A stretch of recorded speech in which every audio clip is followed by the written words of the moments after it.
Fox Sports. We are Baltimore. We are Minnesota.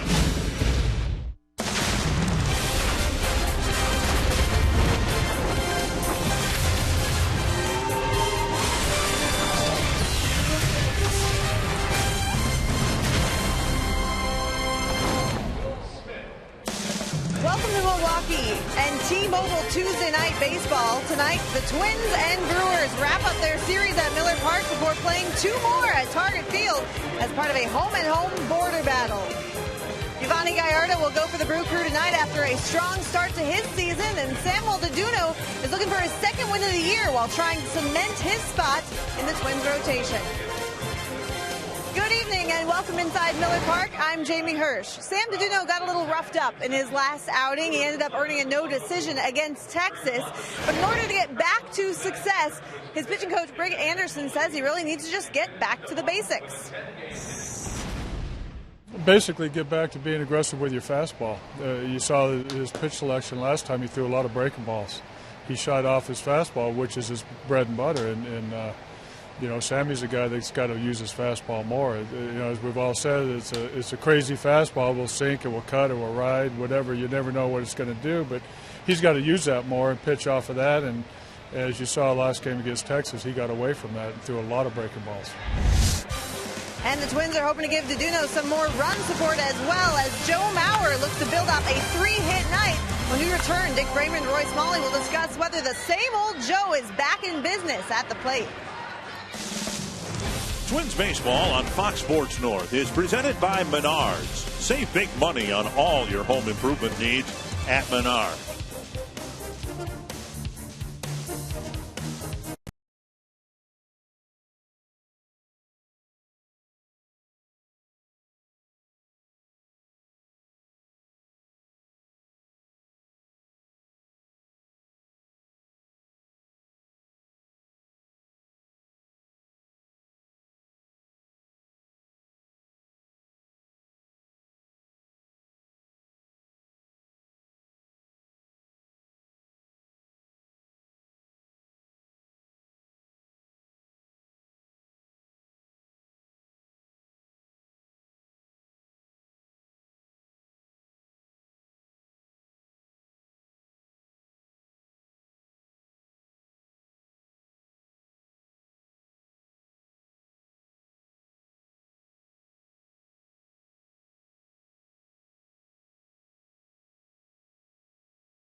Twins fans have come to Milwaukee hoping for outdoor baseball. They'll have that, hoping now for a Twins win.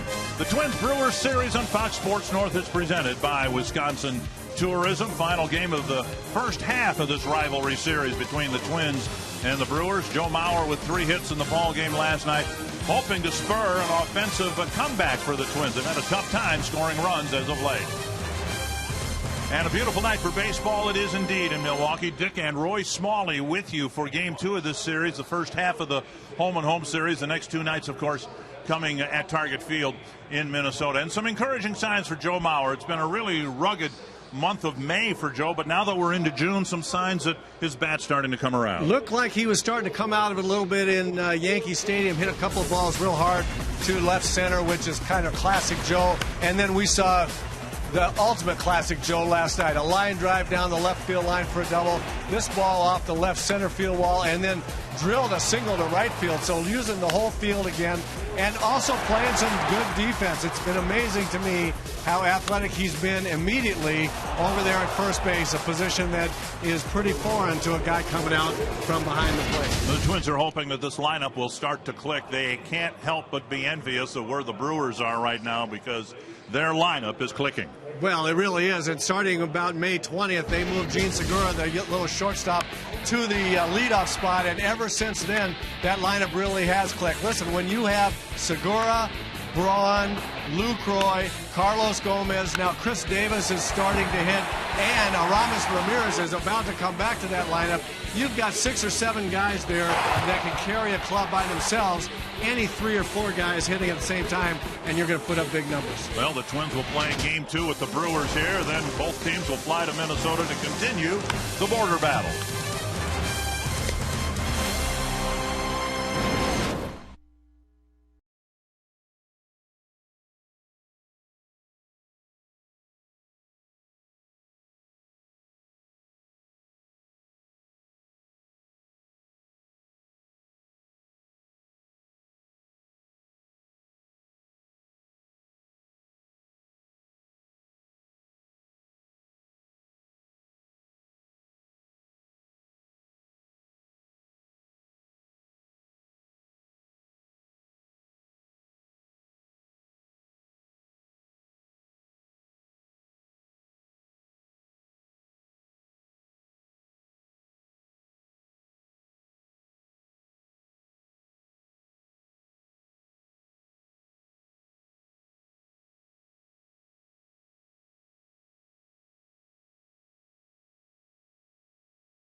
A year ago, the Twins won the 2 games here, the 2 games in Minnesota. But this Brewer team is a far different team than the one the Twins played last year. They have the 3rd best record in Major League Baseball. Ron Gardenhire hoping that the Twins can pick up a win here, head home with a winning road trip. And here is the Menards batting order. The manager hopes will accomplish that. Danny Santana back in the leadoff spot. He'll be followed by Brian Dozier, then Joe Mauer. Middle of the lineup, Willingham, Arcia, and Plouffe. Osmeal Pinto, of course, catching. Samuel Deduno, Eduardo Escobar, and then Deduno himself will bring a stick to the plate. And for the Brewers on the mound, Giovanni Gallardo. Fastball, slider, sometimes a curveball, sometimes a changeup. But he likes his fastball, likes his slider, has pitched very, very well this year. They say his velocity is up, and he will try to use that fastball a lot on both sides of the plate. Santana, Dozier, and Mauer, and as you can tell, the Twins wearing the blue uniform circa 1984. Up and away, ball one. And Santana in the leadoff spot. And circa 1976 and 7 and 8 and 9. A strike on the outside corner. Santana with a hit in the ball game last night. An infield hit. Back in center field for the second game in a row. 2-1. You look at the Brewer pitching staff, and it's certainly been instrumental in the Brewers forging the wonderful record 35-23. But there's not a Cy Young candidate in the group, at least not so far. Here's a pop-up down the left field line, and that'll spin back over the tarp and out of play. But what they've done, they've assembled a rotation that seems to be steady and night after night give the team a chance to win. And with the lineup that they've had, that's been enough. And to complement that, they've got arms in the bullpen now that have been very, very good. So this is not a fluky first place ball club. They're doing it the right way. Loesch is off to a great start, 7-1 with an ERA at 2.60. 3-2 to the leadoff man. Twins would love to have Santana's speed aboard, and he drives it to the left field corner. Chris Davis with the catch, one away. Northland Ford defense for the Brewers. Davis has come on in left field. Gomez has emerged as one of the better center fielders in the game. Ryan Braun moving to right to accommodate Davis. Reynolds, Segura, Jeanette, Overbay the infielders. Maldonado doing the catching. Jonathan Lucroy getting a rare day off with Maldonado behind the plate.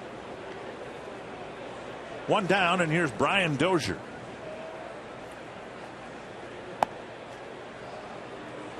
See the uniform, you see the number 2, and at least for me, triggers the thought of a former teammate of yours and a good friend, John Castino. Similar stature, these two guys, Dozier and Johnny.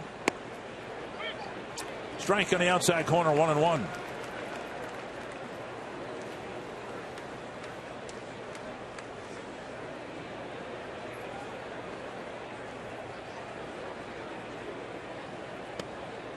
Two and one. Looking at Gallardo's numbers on the year, they're solid but modest. 5 walks in his last start in 6 2/3 innings. Fouled back. In his last 2 starts, covering a total of 10 innings, 8 walks, 3 home runs allowed. A loss against the Braves and a win against the Orioles. Mauer on deck.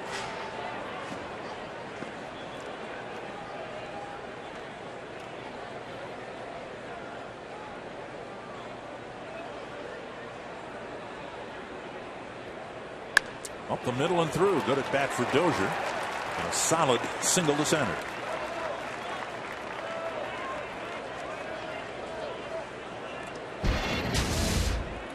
See Gallardo off to a good start, but as of late he's had some issues. Yeah, look there at the difference in the bases on balls to strikeout ratio, and you mentioned the 5 walks in his last game. Gallardo doesn't have an overpowering fastball. He throws his fastball a lot, tries to spot it on either side of the plate. But if he walks guys, he generally will give hitters a pitch to hit. He really will give these Twins hitters, or anybody, any lineup he's facing, pitches to hit every at bat. And if he puts guys on like anybody else via the bases on balls. It's going to be tough for him to get around those. Dozier back. Out at first base. Andy Fletcher called him out. A snap throw by Maldonado behind the left-handed batter. And Dozier will come off the field as Ron Gardenhire comes onto the field. And there's Mr. Molitor hoping to get a cue from Sean Harlan that this will be worth reviewing.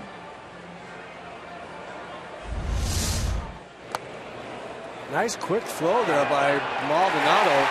You don't normally see an out call when it's that high a tag on the guy's shoulder. We'll see right here. I think he's out. I think it was a high tag, but yeah, and that's the same thing that Sean Harlan is seeing. A quick tag over there at first base by Lyle Overbay.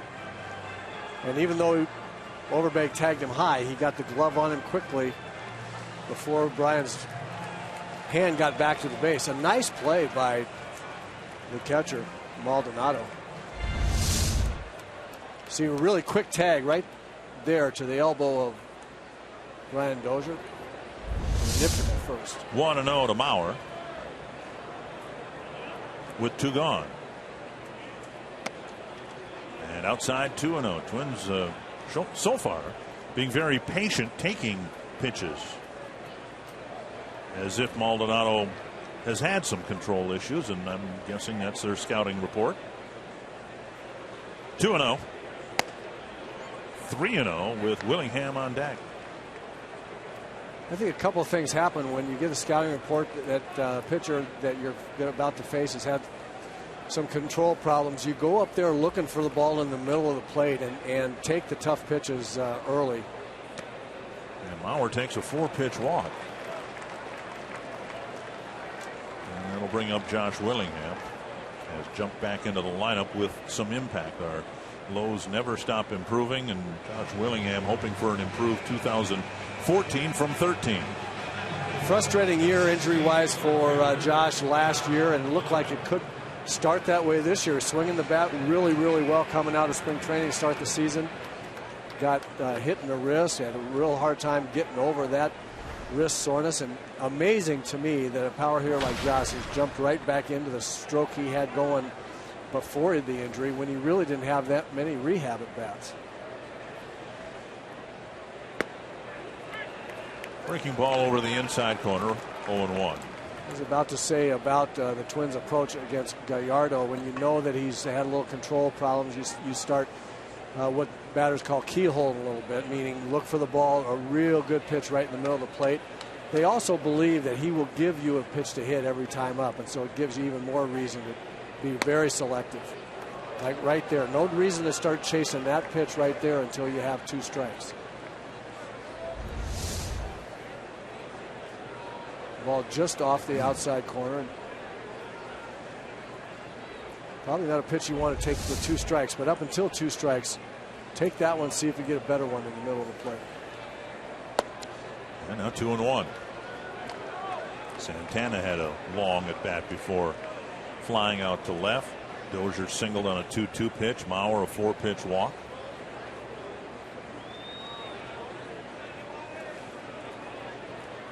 Pitches, just 7 strikes so far for Gallardo. And that clipped the inside corner, 2-2.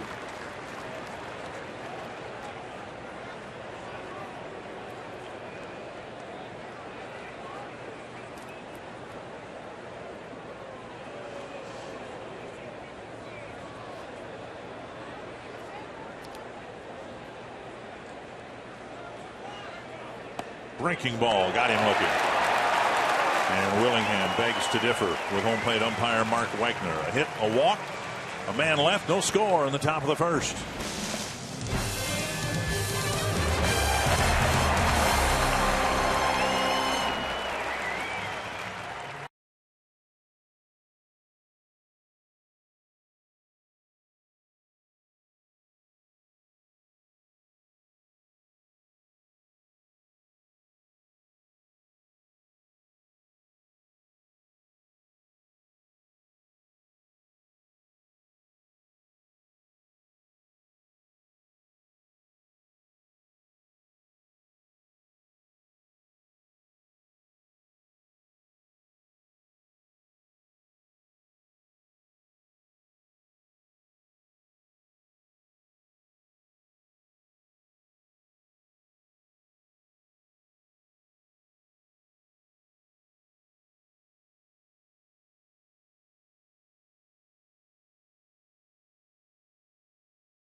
At the helm of one of the better teams in baseball this year. And he will send out Gene Segura, his new leadoff batter, frontlining the Menards batting order for Game 2. Segura followed by Scooter Gennett. Ryan Braun hitting third. Carlos Gomez, of course, the former Twin. Chris Davis has had a productive year. He's been swinging a hot bat as of late. Mark Reynolds, Lyle Overbay, Martin Maldonado, and Giovanni Gallardo. The Mall of America scouting report on the Twins starter, Samuel Deduno. He needs to target the middle of the plate. We talked about how much his fastball runs around. Most guys want to pitch for the corners. He's got to go right for the middle and let this stuff take it to the corner. And then, as Rick Anderson said, he's got to use his fastball, but he also has to command the breaking ball. He needs to throw the breaking ball where he wants to throw it. Up and in, 1-1 to Segura. Segura started the breakthrough inning for the Brewers last night with a bunt single leading off the fourth. Kyle Gibson had been perfect through 3. Up the middle and a 5-hopper right up the middle for a base hit, and Segura's aboard to start the ball game.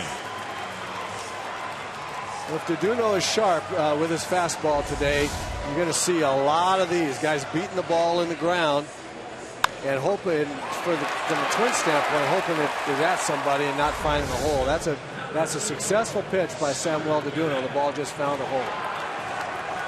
Most damaging hits for the Brewers in terms of getting them the lead. Ground balls just like that. Kyle Gibson gave up a couple of ground balls up the middle to score a couple of runs in the 4th inning. And of course there were a couple of home runs that followed, but the Brewers with a good hitting approach, taking the ball up the middle and being rewarded for that. Here's Gennett.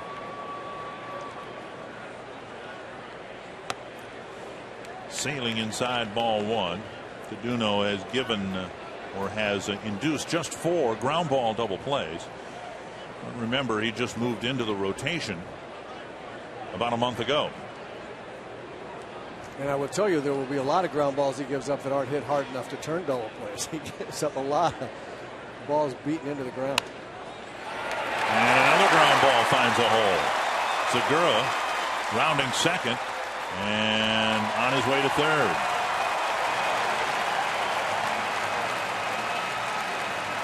First and third, nobody out for Ryan Braun.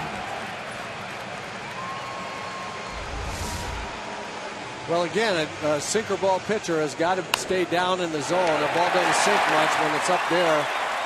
And the first base hit to Segura, a real good pitch by Deduno. That not so much. That one more belt high, and it's not going to sink at that elevation. Pinto in front of the plate to give some signs. Given the signs that Gardy wants the middle infielders to pay attention to on the chance of a double steal. Brewers went 20-8 in March and April, 13-15 in May. A couple of wins already in June.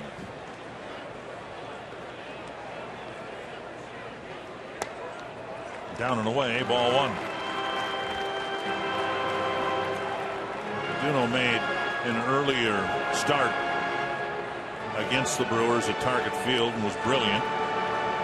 7 innings, just 1 run allowed, but an early jam here with a pair of ground ball singles and nobody out.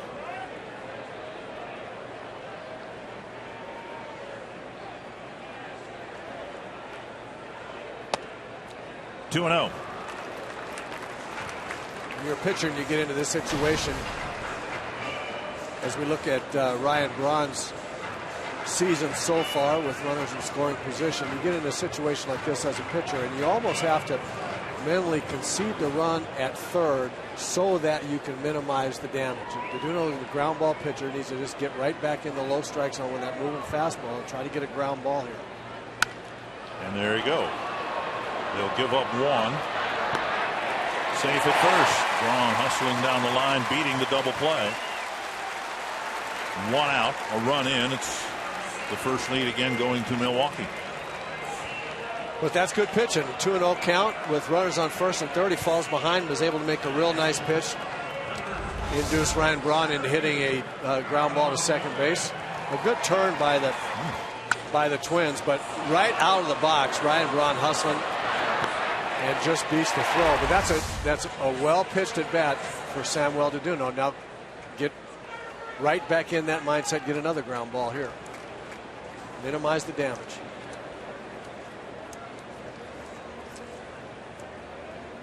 The batter is Gomez. Big swing and a miss. On replay, that looked like a close play, but the one guy who probably knows better than anybody else, the first baseman himself, and Mauer didn't react at all like someone who felt the double play had been completed. So no visit with the umpire from the manager and no video review. 1 strike to Gomez.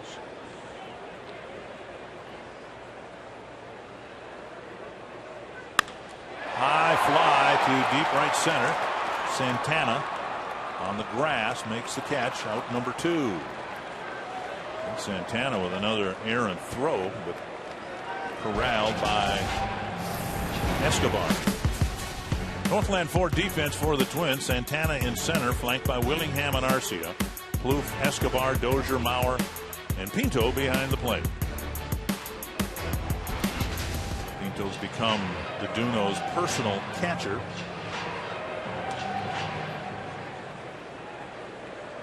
We always talk about it, and it's a cliche actually, pitcher and a catcher being on the same page. Well, it's a little easier, you would think, for a battery to do that, be on the same page when they speak the same language.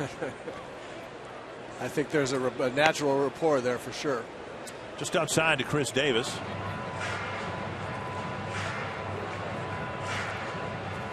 Davis has been a contributor to the fun here. 9 home runs already and a .258 batting average.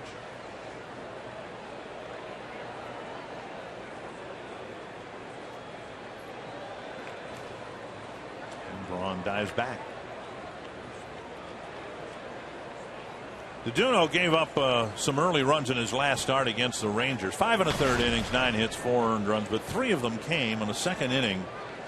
3-run, 2-out double by Shin-Soo Choo. Just hit a little chip shot down the left field line with the bases loaded.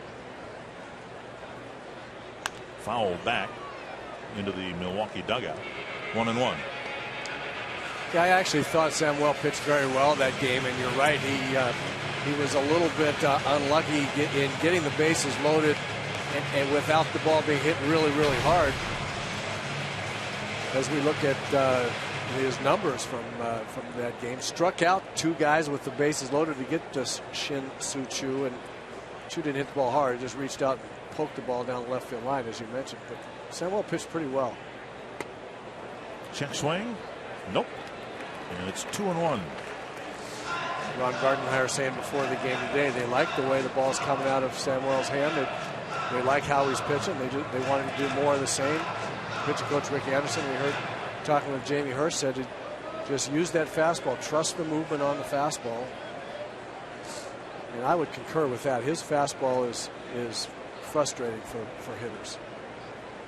There goes the runner Braun on the pitch chop foul. But you say that, and you can see it, I think, from the center field camera. And I think to a lot of fans that would mean there'd be a lot of strikeouts. DeDuno really is not that much of a strikeout pitcher. He's more of a pitch to contact guy. Yeah, pitch to bat contact is the way to put it. The ball comes up to the plate and then moves either in or out on right-handers and left-handers. Sometimes it sinks, sometimes it does all of the above. And guys will get the bat on it, but just not very hard a lot of the time. Inside 3-2. Overthrew a curveball there. That curveball will be a breaking ball, will be a strikeout pitch. That's where he gets a lot of strikeouts, much more so than the fastball, even though the fastball, it really is his most effective weapon. Full count with 2 gone. Braun will take off. Mauer playing behind him.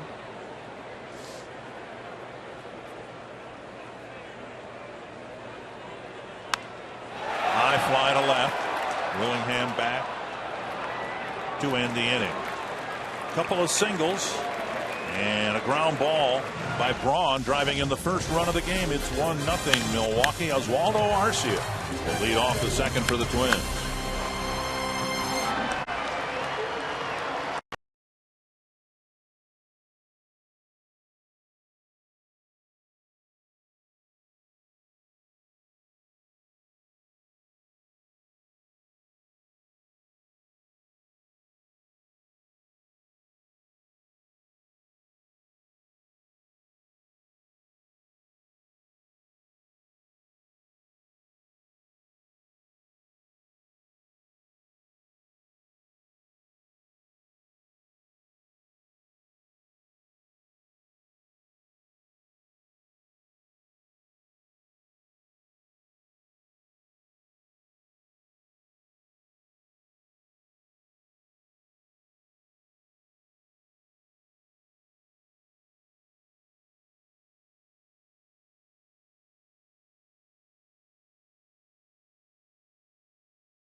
game changer, and it's Oswaldo Arcia since his return last Monday. He's hitting .353, 2 home runs, 4 runs batted in.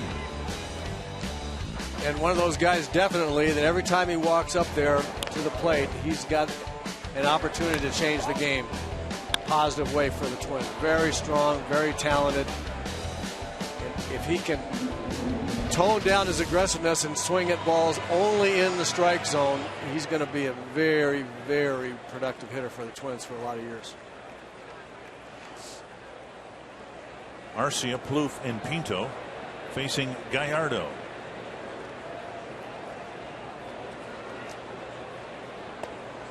Just off the plate, ball 1. I'm not sure this would always have been a compliment, but I certainly mean it as such. You look at Arcia, and he's a different type of ball player. But he has a lot of the same personality traits of Carlos Gomez. When Gomez was young, first with the Mets and then with the Twins. Very animated, very aggressive, both in his swing and his approach to the game. Both intend to hit the ball a long way when they swing. Absolutely, and that's something that as we talked about, looking at hitting coach Tom Brunansky, watches his young hitter and says, okay, how do I balance that aggressiveness and with a selectivity that needs to happen at this level, playing in the major leagues. You can't teach aggressiveness, so it's great to have it. And the deal is, how do you tone it down into really, really refinement? Chop foul 3-2. Tom looks pretty good in the blue, powder blue uniforms. He had to wear them the first time. He's worn that for a long time. Used to wear number 24. Now he wears number 23. He was part of that '84 team. Still looks good. Still in really, really good shape. Great to have Bruno on this club. Full count to Arcia, starting the Twins' second inning. Towering pop-up, short center field. Gomez comes in. One down. One away in the Twins' second. Let's find Jamie Hurd.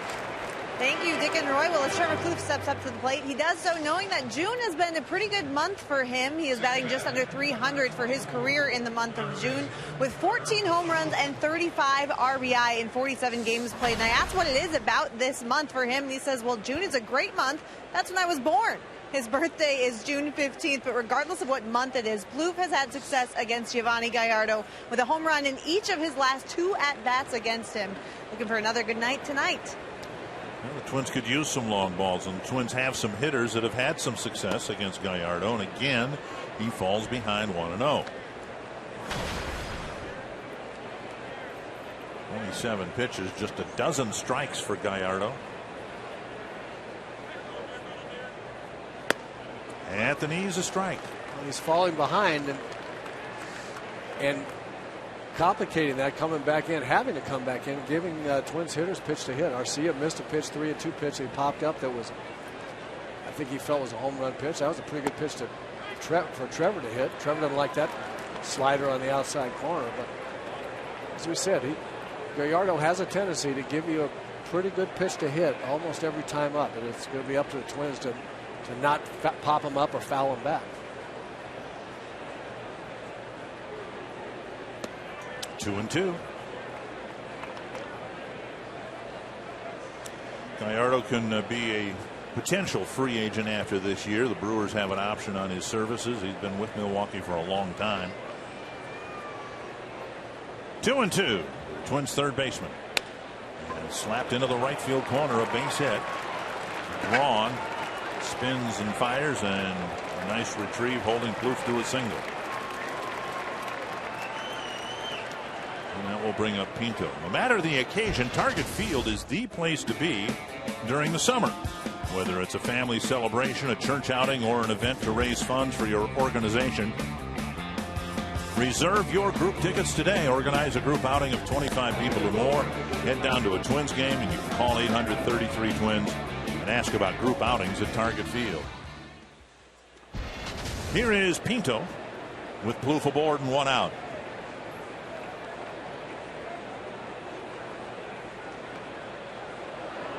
was a close play.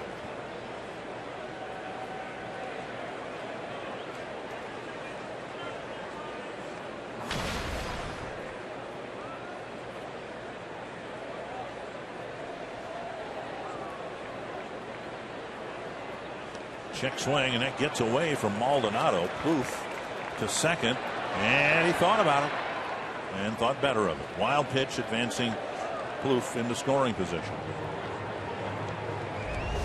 Trevor on second. This is how he got to first to begin with. A tough 2-strike pitch down and away. And watch him stay with that pitch and actually get some nice extension. Hit the ball down the right field line.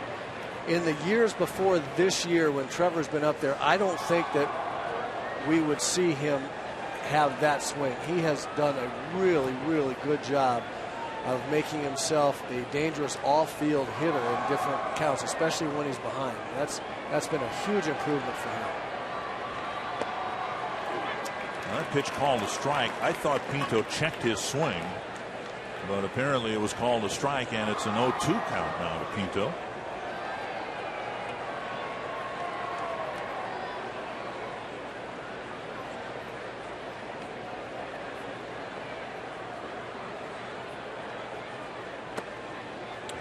Pick off at second, and Plouffe will advance to third because Jeanette didn't hold on to the throw. And Maldonado, who picked Dozier off in the first, tried to get Plouffe at second in the second. Very impressive, aggressive throwing from Maldonado, throwing to the bases behind runners. He really just nailed Trevor. Trevor trying to get a good jump, and that was not that hard a throw to handle, but Trevor very, very lucky because he is hung out to dry right here. Ball hit the heel of the glove of Jeanette, and he just didn't make the play. That's error charge to Jeanette, infield in, and a ball drilled into the left field corner. Plouffe will score, and Pinto with a 2-strike hit to tie the game.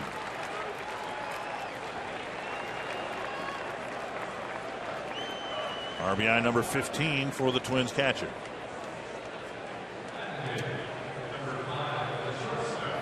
Really stayed with his curveball very nicely. Gallardo tried to fool him with a breaking ball, 2-strike breaking ball, and he stayed back very, very nicely.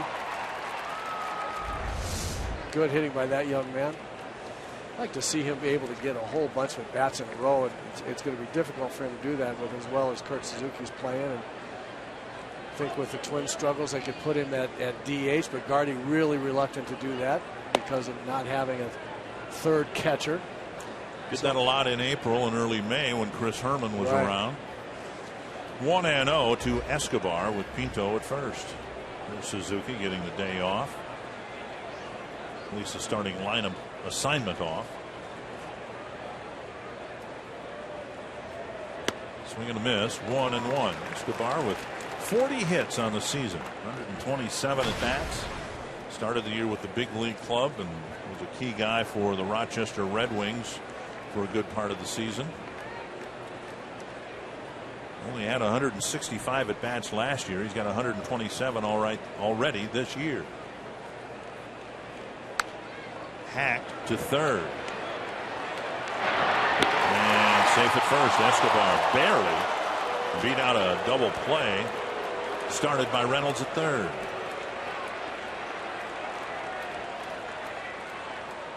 Escobar reaches on a fielder's choice. 2 away.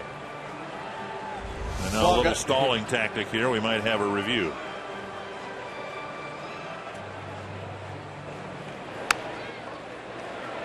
Escobar got jammed running. You know, it's funny when you see him kind of skip to the base right there. That happens when you're watching the ball and not watching the base. A runner running down the line ought to focus on first base and run all the way through it. When you're not picking up first base but looking at the ball, his last 2 strides were not long strides, and he almost got thrown out there because on a play where he should have been safe easily had he been running correctly down the line. Here is Deduno. And while it would have been nice if Escobar had gotten a base hit, at least he stayed out of a double play, and DeDuno's at bat will occur here in the second rather than leading off the third. DeDuno 0 for 2 with 2 strikeouts on the year. The bar's been raised with Kyle Gibson getting a base hit in last night's game.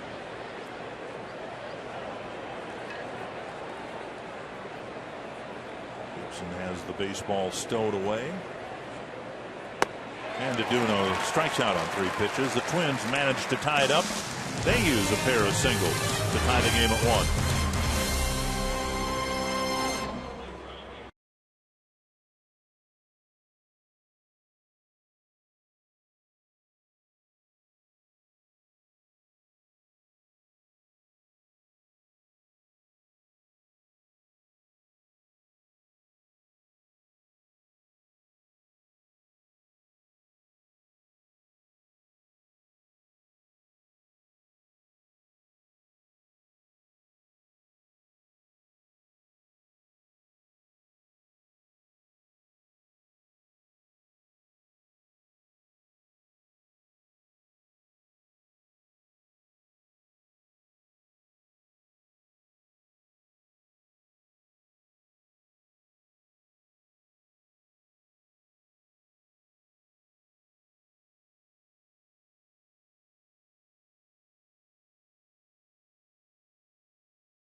Fox Sports North is presented by CenturyLink, your link to what's next. By Northland Ford. Visit northlandford.com and your local Northland Ford dealers today. And by Grand Casino. The best stories start here. One apiece was Mil Pinto tying the game with a single, and you can tweet a photo right now using hashtag NorthFanPhoto for a chance to have it shown in an upcoming broadcast brought to you by AT&T. Dick Bramer, Roy Smalley wrapping up this road trip. The Twins took 2 out of 3 in New York, lost the opener last night here to a very good Milwaukee Brewer team. Mentioned it last night. Last year at this time, the Brewers season was pretty much over with in terms of contending because they won just 6 games in the month of May. 1 strike to Reynolds, who homered last night, taking the game from 2-0 to 4-0 Milwaukee. Swing and a miss, 0-2. 6 wins in May. That's just really, really ugly. You're right. It took him right out of it. And it's hard to stay in it mentally when you have that kind of month. Remember 1982, in the month of May, the Twins won just 3 games. That team went on to lose 102 ball games. And now we're honoring that era of Twins team with the blue uniforms tonight.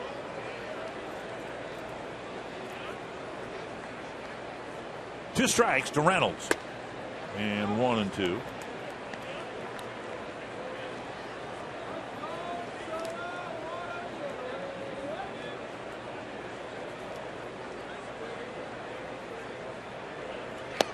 And Reynolds, strikeout prone, waves at a breaking pitch in the dirt, 1 down.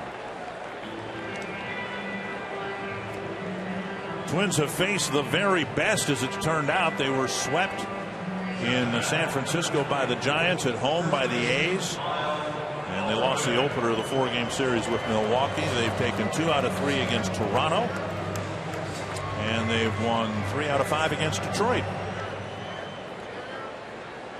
Ramos Ramirez expected back for the Brewers tomorrow in a DH capacity.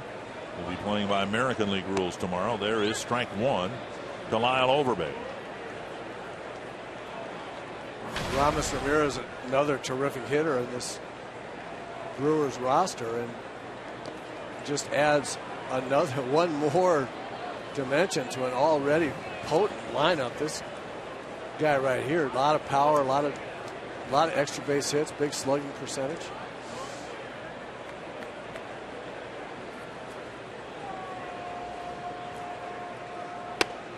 You mentioned Duno's more of a pitch to bad contact was the term you used, and when he's successful he gets an awful lot of that. 1 and 2, working quickly to Overbay.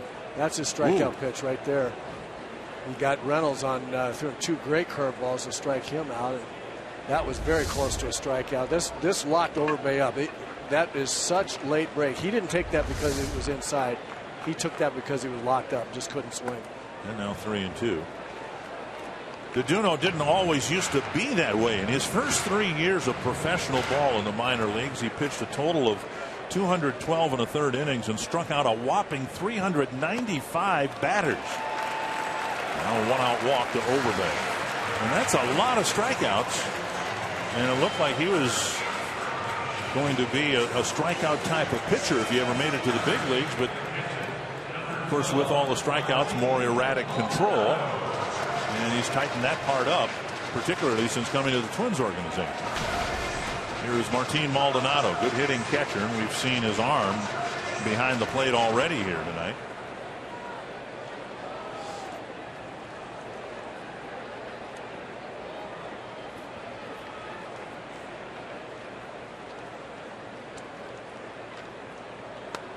Up and in, ball 1.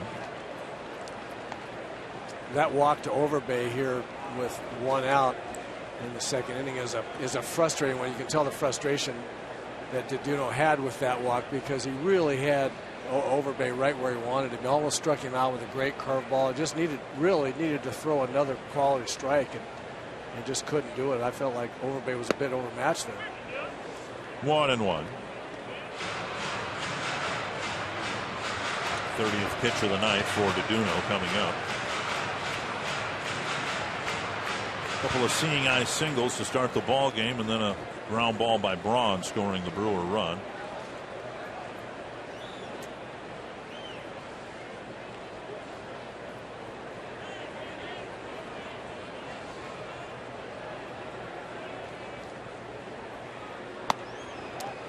Up and in, 2-1.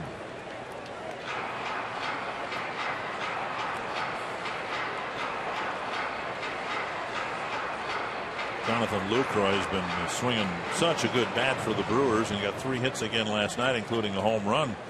I'm surprised that he was given the night off, but we'll see him no doubt in tomorrow's lineup, probably Thursdays as well.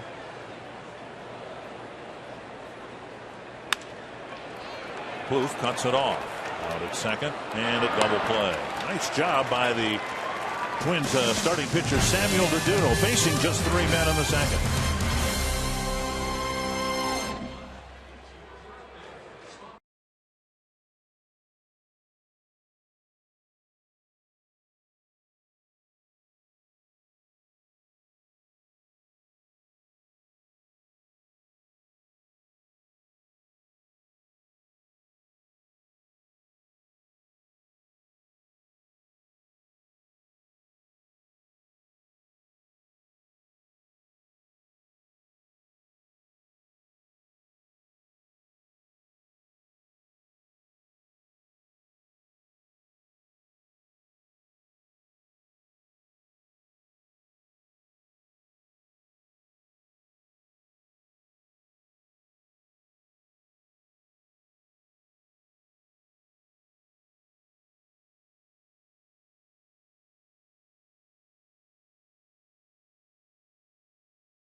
North presented by Wisconsin Tourism.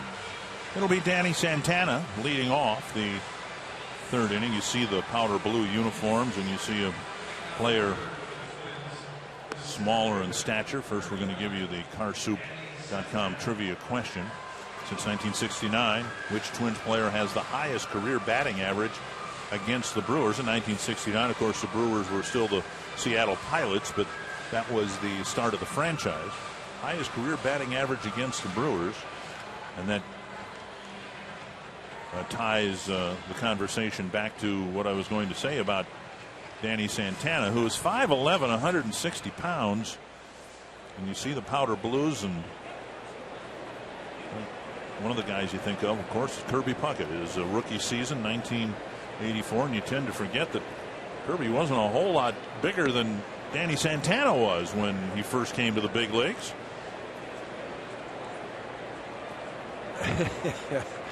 Well, I say this, Puck's weight was distributed a little bit differently than Danny's. Kirby, though, got 29 bunt hits, I think, his rookie season. He ran like the wind. Yep. And probably, like Santana is on this Twins team, Kirby was the fastest guy on the team back in 1984. 1-1. Dozier and Mauer will follow. 2-1. Santana 5'11", 160.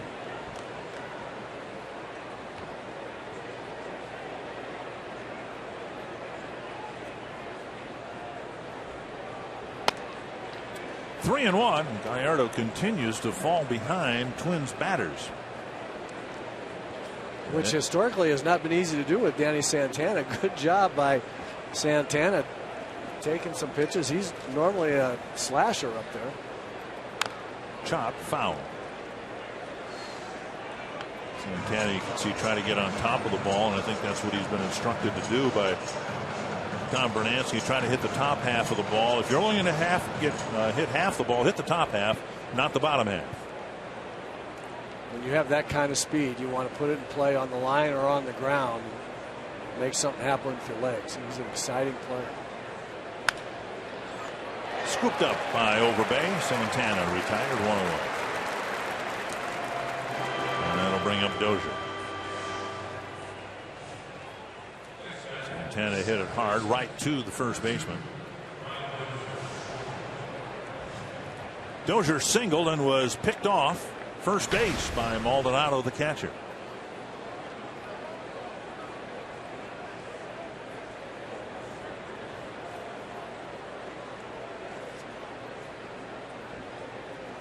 Dozier now 3 for 5 against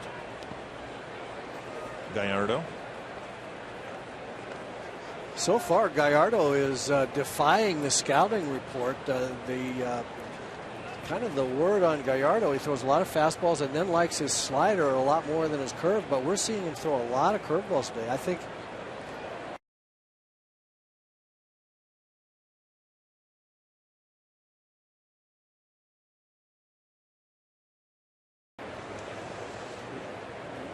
was the main part of his repertoire, but and this is what happens. You can do all kinds of scouting reports and see all kinds of charts and different things, but guys make adjustments, and as pitchers will go with whatever feels the best for them at the time. It may not be what they were doing the last 3 or 4 games. 1-2.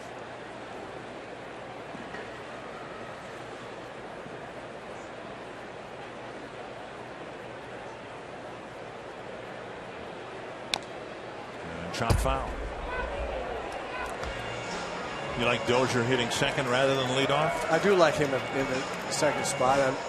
If Danny Santana can, in fact, be a leadoff hitter, that's an exciting place to put that young man. Brian can handle the bat a little bit, and I like that 1-2 combination a lot. Fought off a tough pitch there. Santana, certainly the speed and the base stealing ability would qualify him as a leadoff batter, but you have to put the ball in play and get on base, and Twins hope to see more of that from Santana. drilled foul. I would think one thing that would enter into manager Ron Gardenhire and in his discussions with his coaching staff with Paul Molitor and Terry Steinbach when talking about the lineup and whether to hit Dozier leadoff or Santana leadoff in a National League park where the pitcher's hitting and might bunt a guy over with for the second out. Then who do you want hitting first to drive in a 2-out run? Right? You want Dozier or Santana, and I would bet that they've had that kind of conversation before finally settling on Santana, his ability to run up there at the leadoff spot, trumping everything else, I guess. Sharply hit, and Dozier continues to pick up hits against Gallardo. Good at bat again there, and he'll, in all likelihood, take a shorter lead off of first base. Mauer to the plate. Set your compass due north Thursday nights on Fox Sports North. Join host Bill Shirk and Laura Schara as they take a look at the stories and adventures of outdoor enthusiasts in the upper Midwest. Due North Outdoors Thursdays at 6 only on Fox Sports North. Here's Mauer, drew a walk right after Dozier was picked off first by Maldonado. Fox Tracks presented by Travel Wisconsin.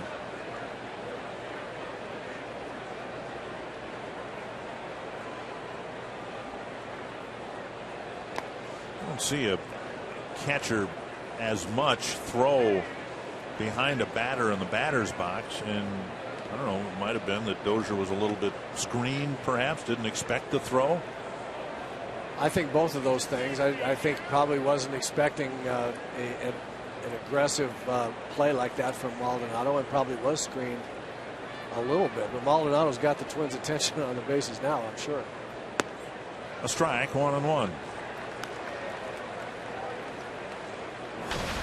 Well, I don't think there's been a Twins batter, has there, that has not been up there for at least 3 or 4 pitches. I mean, I don't think anybody's put the ball in play on the first pitch. No, shortest at bat might have been Duduno's. Yep.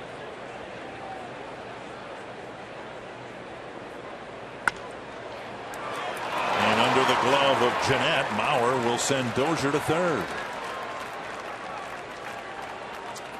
4th hit here in the series for Mauer. And the Twins have a threat with Willingham coming to the plate. Classic Mauer swing right back through the middle of the diamond. Got the big end of the bat on the ball. Hands inside. Big end of the ball. Drove it past the diving Jeanette. Twins have something going here. 1st and 3rd, 1 out. Willingham called out on strikes his first time up. After the game last night, Kyle Gibson remarked about the difference when you play by National League rules and getting a lead, maybe not necessarily the first lead, but having a lead when you approach the middle innings makes all the difference for a starting pitcher. Here's a high blast to left center field, deep to the gap, and gone! Willingham tees off a 3-run home run.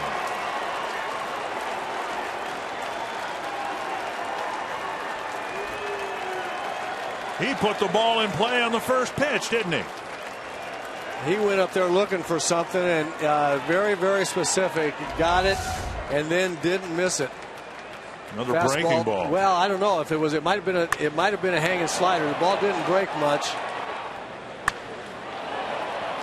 but it was right in the middle of the zone and right in the middle of the sweet spot of Josh's bat. Great swing, and again, just amazing to me that he's been able to come back to after the injury with the home run stroke intact.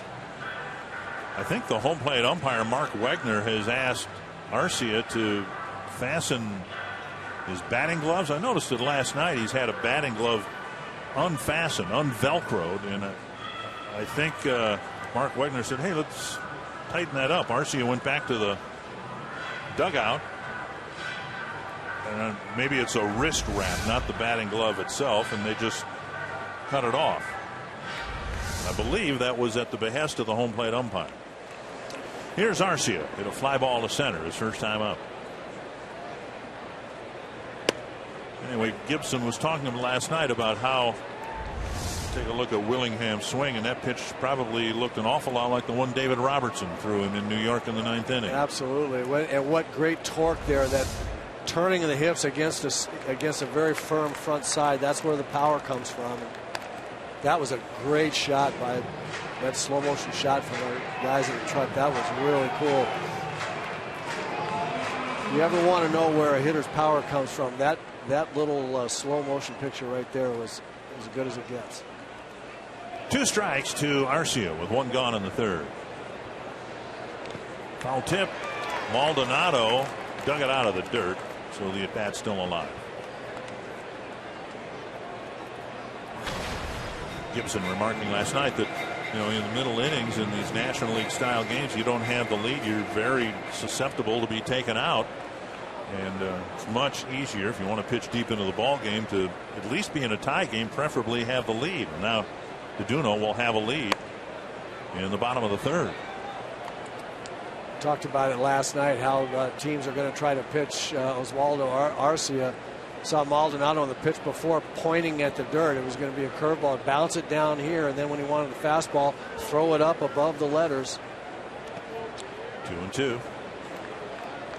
They're really going to try to pitch Arcia up with fastballs and down with breaking balls. And here's your point, Dick. Look how many pitches by inning already for Gallardo. That's 64 pitches and not out of the 3rd. 2-2 to Arcia. Fouled back. He only faced 4 men in the 1st.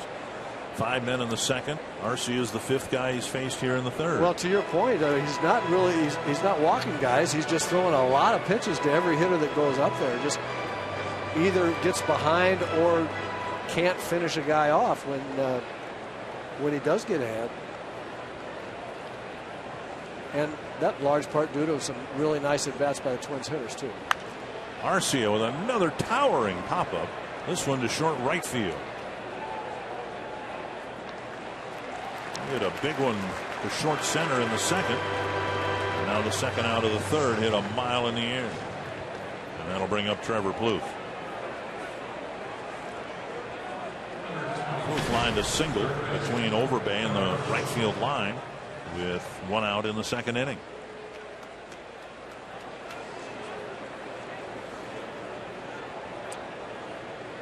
Willingham's home run, the 44th hit by the Twins. They've allowed a league low 43.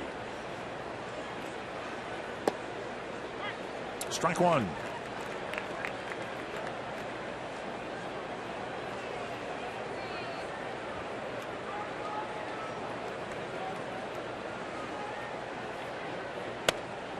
One and one.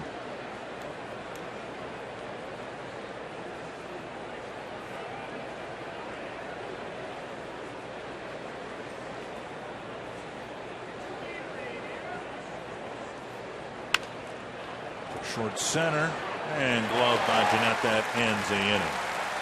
Dozier singled, Bauer singled, and then Josh Willingham went deep, a 3-run home run to put the Twins up 4-1.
Well, in the first inning, Ryan Braun drove in a run with this ground ball to second, fielder's choice. The Brewers had an early lead. But right back in the second inning, Josmil Pinto drives in a run, and then Josh Willingham with a bomb 3-run home run after Dozier and Maurer had singled. Twins are up 4-1. Yovani Gallardo, very good hitting pitcher, leads off. He takes ball 1 and ball 2. Gallardo hitting .176. He's driven in 1 run, and it came in a pinch hitting appearance. Won a ball game. Backhanded by Bluth. He'll set and fire to Maurer, 1 away.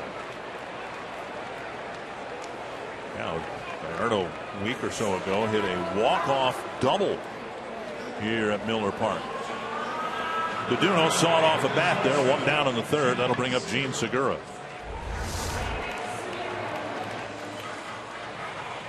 Right off the end. Yep, Gallardo out in front of it. Segura singled and scored to start the ball game for Milwaukee.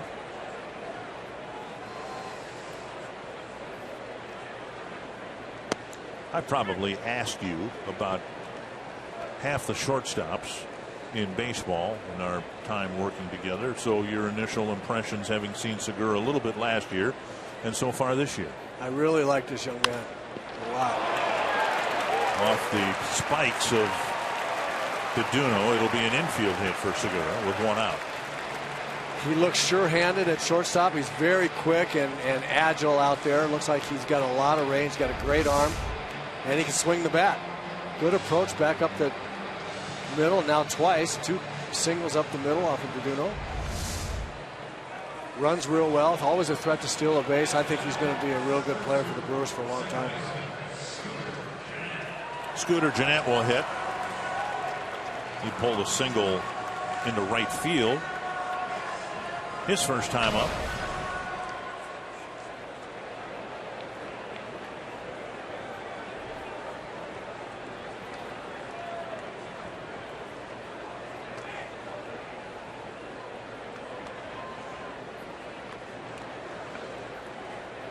Segura checked at first.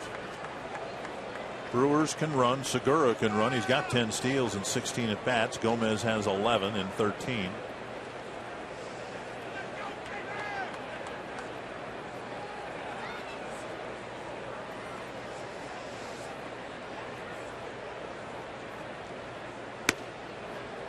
On the outside corner. Gennett and Ricky Weeks splitting time at second base. Both are doing well offensively.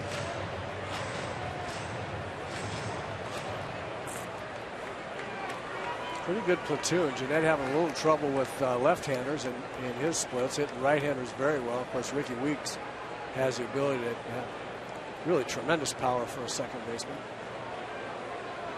or for anybody.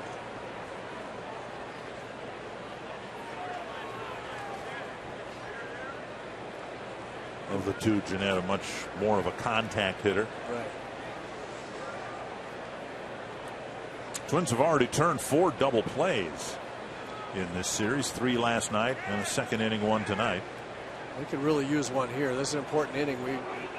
You and I have talked about this. You and Bert have talked about this. I'm sure you and Jack Morris have talked about this. You get a 3 spot up there in the third inning. You take a 4-1 lead. It's important to get your team back on the bench, get them off the field with a 0 up there, especially against a good hitting team like the Brewers. This is not the inning to have control problems for Samuel. He would really like to pound the strike zone and make the guys put it in play with less than good contact. Get out, put a 0 up there this inning. 1-1 to Gennett.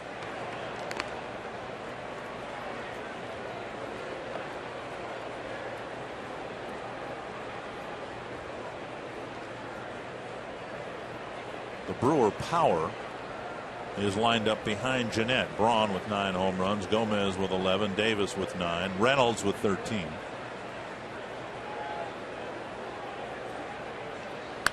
Fouled away, and it's 1-2. And as we said, speaking of that power, Ramirez about to join the group. Right. Probably at Target Field on Wednesday tomorrow, from what we understand.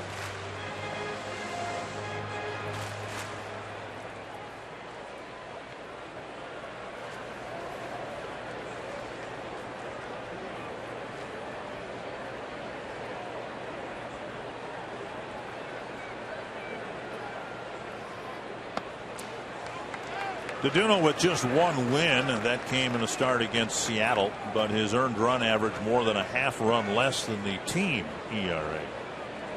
He did okay as a reliever, but was moved into the rotation when Mike Pelfrey was moved out of the rotation. Pelfrey first with a groin injury, and now really back in the Twin Cities trying to get an arm issue resolved through medication. As we showed you last night, behind the 5 guys in the starting rotation now for the Twins are 5 guys down in Rochester who, if circumstances warrant, would be qualified to come up here and perhaps take over a spot on the rotation. There goes the runner Segura, and the pitch popped up behind the plate. Pinto coming back, and that ball back into the seats. Pinto didn't get a good look at that foul pop right away, and then I think made a little contact with Mark Wegman. There would not have been a play at second base. That was an unbelievable jump Segura got. Here's what we showed you last night. Alex Meyer made the start last night for Rochester, and the missing name on that list is Scott Diamond. But you've got a left-hander in Darnell, a left-hander in Johnson, and then 3 right-handers. Darnell came up briefly when the Twins had a split doubleheader. 2-2 to Scooter Gennett, and now 3-2 with Braun on deck.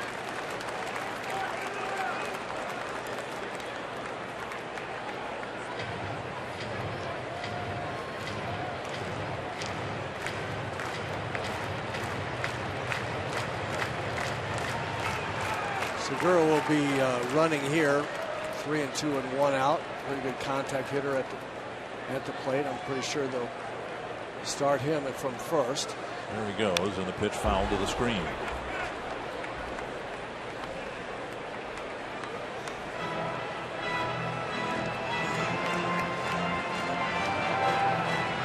Ron Renicky, part of the Mike Scioscia managerial tree, includes Joe Madden.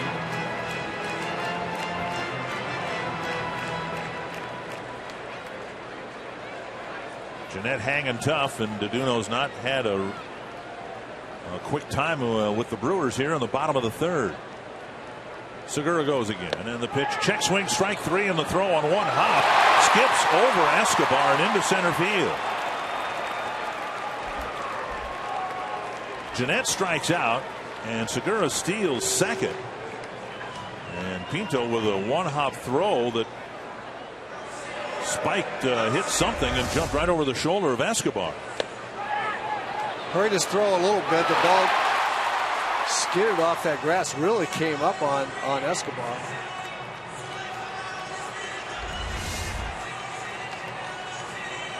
Two down. And Braun, the batter. Pinto that time got up from his crouch to throw down to second base. His best throw this year came a spontaneous decision to just go to a knee and fire to second, and the throw hit Jacoby Ellsbury. Pinto said he's never practiced that. He just reacted to a pitch down and away. And Tony Pena, one of the Yankee coaches who did that for a living for many years, said he loved it. He thought Pinto had a great arm and loved the notion of digging that shin guard into the dirt and firing away. Well, what happened there is that he's got a very, very strong arm. He doesn't need to stand up. And when he catches the ball outside like he did, you already dropped all your weight onto that back knee as if you're gathering for a throw off your foot anyway. Up and into Braun, 2-0. Talked with Terry Steinbach, who of course has really worked tirelessly with Pinto. Says he's never seen him try it. I asked him, is he ever even in practice? No, that's the first time they ever saw it. 2-0 to Ryan Braun. I thought it was a great instinctive play. I liked seeing that. And you're right, he threw an absolute rocket right on the bag. And a strike, 2-1.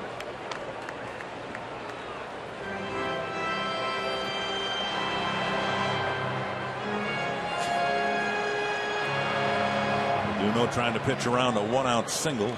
Twins have just given him a 3-run lead.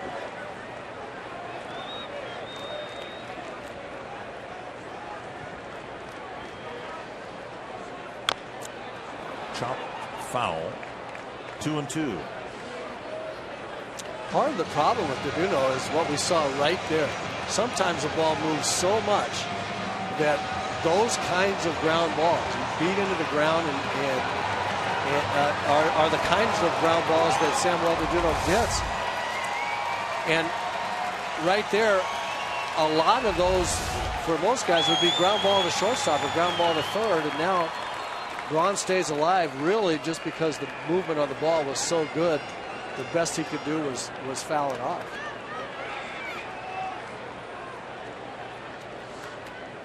Two and two. Full count with Gomez on deck.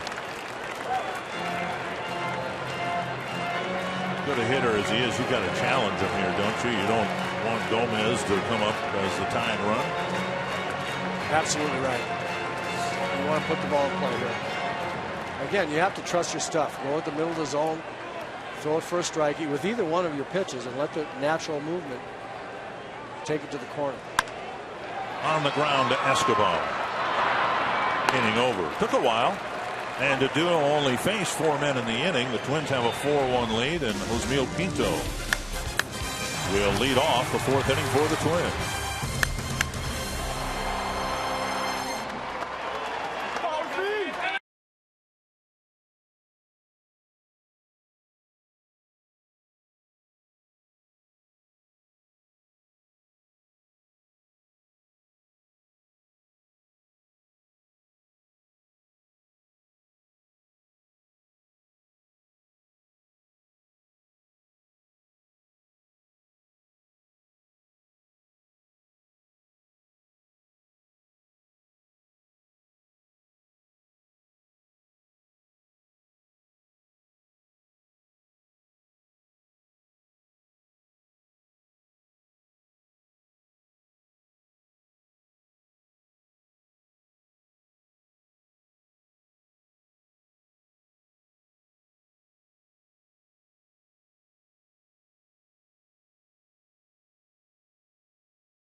Milwaukee and T-Mobile Tuesday Night Baseball with the Twins in front 4-1, hoping to head home with a winning road trip. Given who the road trip was against, one of the highlights of the season. The Twins have always had problems with the Yankees, but they took 2 out of 3 there. The Brewers with the 3rd best record in baseball.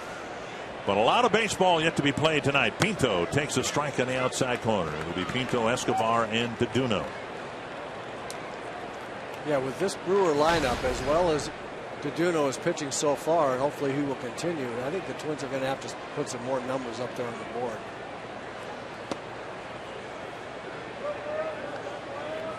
One and one. Twins again have been patient with Gallardo, forcing him to throw a lot of pitches. 71 already in the game. 2-1. It used to be teams had advanced scouts, and for a while that was kind of out of vogue, and there was enough video viewing done. Teams tried to get by without, some teams did, without an advanced scout. But I think the Twins today, in tonight's game, they've had a plan against Gallardo, 1 through 9, and I would suggest that might have been a benefit of having an advanced scout, watching how Gallardo's pitching. And there's a chopper to first, Overbay with a nice backhanded pickup, 1 away, and that'll bring up Eduardo Escobar. I think you're definitely. Can I think you're definitely right? You're definitely right about that, Dick. There's no question they've gone up there with the plan, and I think it's not just computer printouts. It's getting some good eyeball reference to how Gallardo has been pitching. As I mentioned earlier, the two things that make him throw you something in the middle of the plate, and the second one, because he will. At some point in time, you'll get a good pitch to hit. Escobar, 1 strike.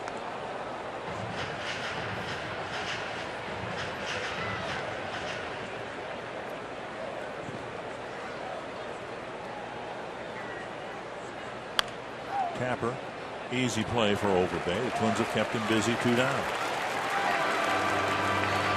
And that'll bring up Samuel DeDuno. Limited number of season ticket locations are available in the Delta Sky 360 Legends Club. Enjoy padded seats, in-seat service, and the creature comforts that make the Legends Club the perfect combination of luxury and baseball. Call 1-800-33-TWINS. Visit twinsbaseball.com and check out the Delta Sky 360 Legends Club. Samuel DeDuno's come to the plate 4 times in the big leagues. He has struck out all 4 times. 1 strike.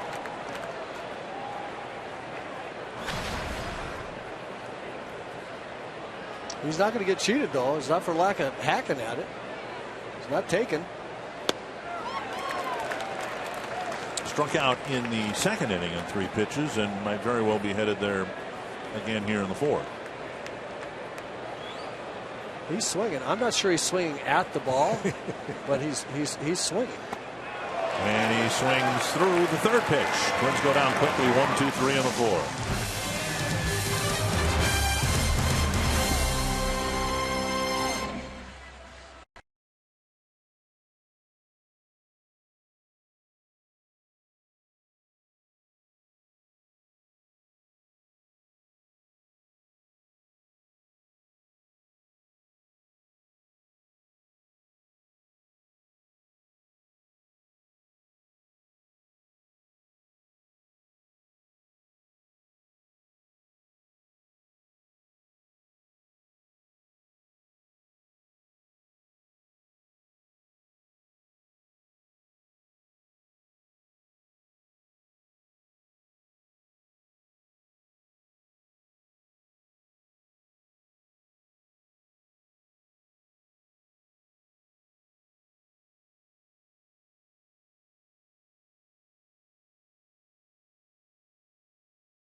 Watching the Twins Brewers on Fox Sports North, presented by Wisconsin Tourism. With the Twins in front, let's go to Jamie Hirsch. Thanks, guys. Well, Carlos Gomez stepping up to bat here. He's got a career .355 average against his former team. And I asked Ron Gardenhire what he remembers about Gomez from his days with the Twins. He called him loose cannon number 1, and Alexi Casilla was loose cannon number 2. Gardy recalled the time when Gomez was convinced the team hotel here in Milwaukee was haunted, so he chose to room with Casilla so they could face the ghost together. Just one of many examples of the pure entertainment value Gomez provided, but Gardy also commended Gomez on his incredible talent and the way he is coming to his own with Milwaukee. Well, thank you, Jamie. Gomez takes ball 1 and tries to hit the next pitch to Okonomowak. Does Okonomowak that way? It's the other way. My Wisconsin geography isn't very good. Half swing and a strike. One thing that the Twins fans can forever give Gomez and Casilla credit for, they retained interest in the team after some very popular players left. Here's a pop-up foul and out of play. Gomez with the Twins in 2008 had the unenviable task of trying to replace one of the more popular Twins of all time, Torrey Hunter. Johan Santana left after that season, and Twins lost an awful lot of talent before the 2008 season, and particularly early. This one line foul. Particularly early in the season when Twins fans, I don't think, were sure how much fun it was going to be to follow their team. Gomez made it fun. Twins went on to win 88 ball games that year. They lost game 163 to the White Sox and didn't get into the playoffs, but it was a fun team to follow. That's the other thing Gardy said about Carlos Gomez. He always came to the park ready to have fun, and he was fun to have on the team. 2-2.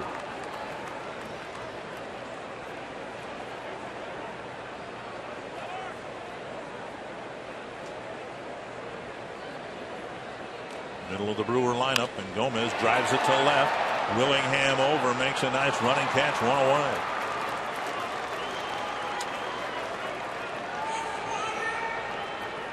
Good example of the improvement Carlos Gomez has made in being able to wait a little bit longer on pitches, not being so amped up to hit every ball as if it were going to be a fastball and hit it 9 miles to left field. Okonomowak in that direction or not.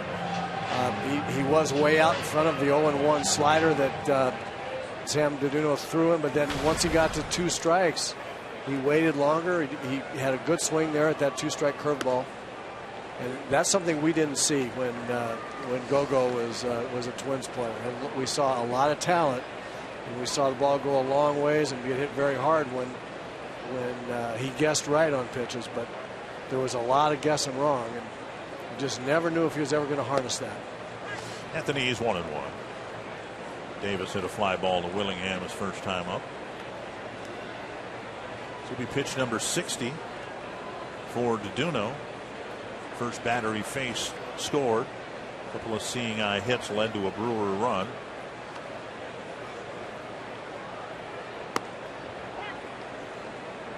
Mark Weimer says strike 2.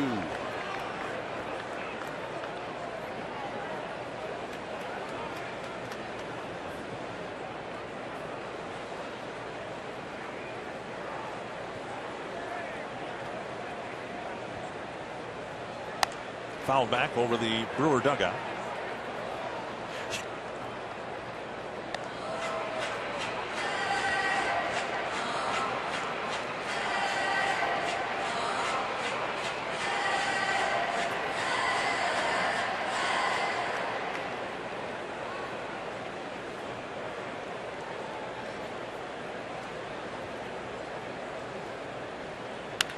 To left, Willingham with a diving attempt, and the ball got by him, and Davis will go to second. Looked like Willingham was there to make the catch, and the ball got out of his glove. A nice play by Josh. He goes down, he has it and rolls over on it and comes out. That's too bad. That was a really good effort. He has it right there, bounces out when he rolls over on it. We'll bring up Mark Reynolds.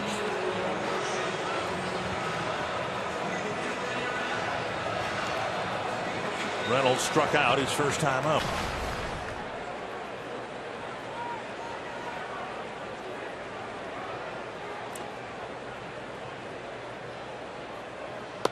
Brewers have put a lot of base runners on against Duno here. 4 hits, a walk. 1-0.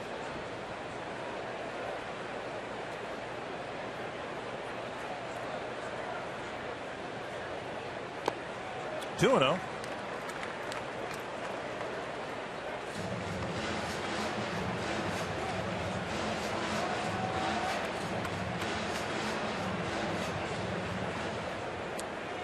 Overbay on deck.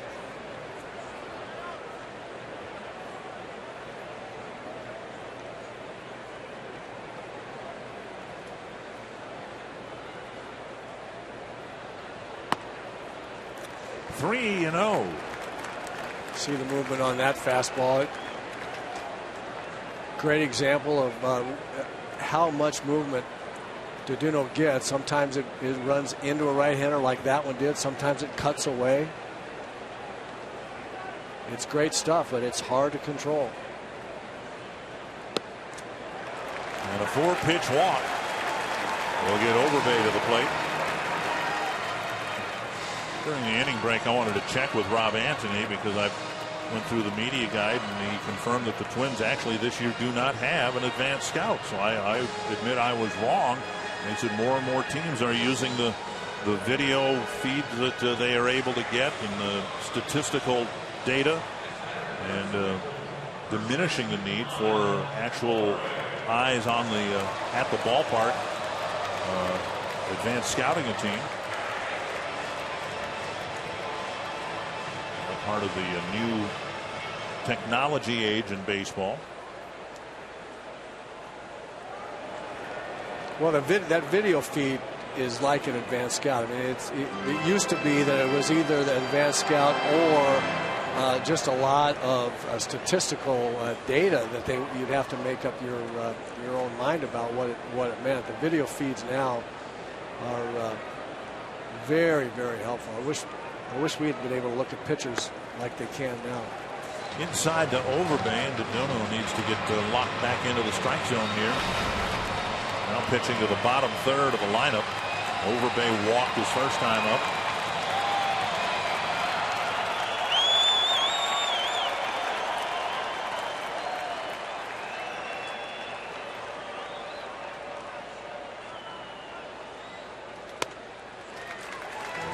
Have a trip to the mound here pretty soon. 2-0. Rick Anderson up on the top step.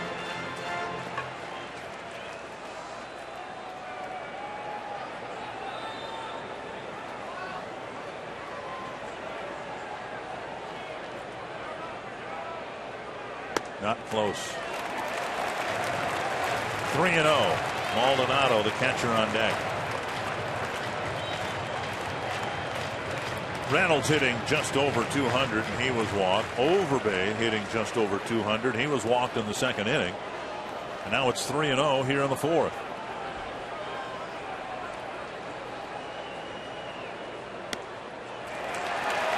Back-to-back 4-pitch walks have filled the bases. And now Rick Anderson to the mound with Maldonado coming up. And Duno in need of a breather.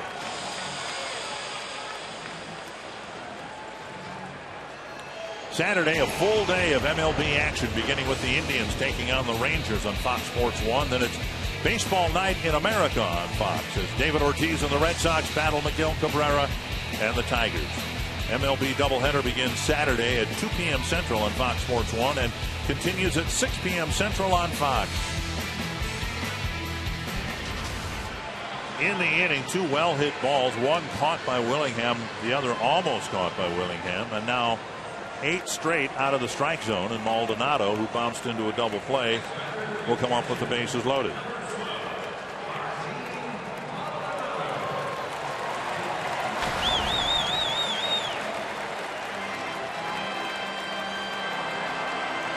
Maldonado, as you see, an effective, competent hitter, hitting over 300 on the year. And the guy in the on-deck circle, the pitcher, isn't bad either.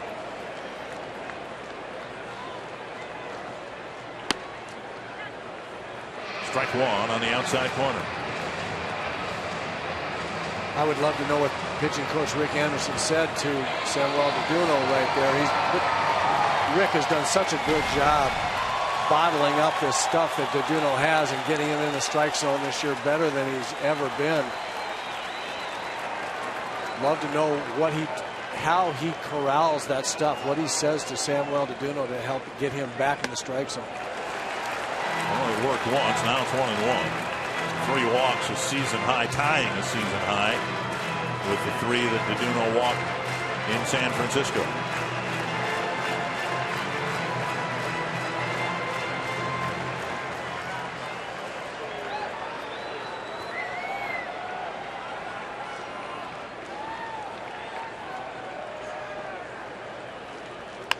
Bouncer to third and 3. Davis scores. Reynolds will be held, and it's a 4-2 ball game. Between Plouffe and Escobar, 4 straight batters have reached, and the tying run in scoring position. Tonight's Cold Hard Facts brought to you by Frost Brewed Coors Light. Giovanni Gallardo, the case can be made as the best hitting pitcher in the game.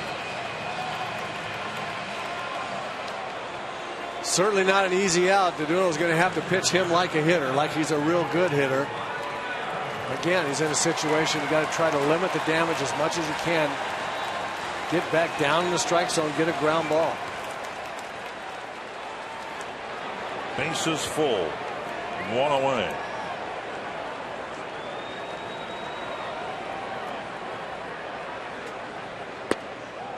A little bit low, ball 1.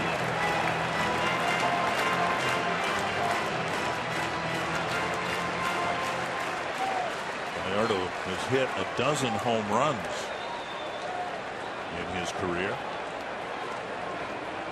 1-0.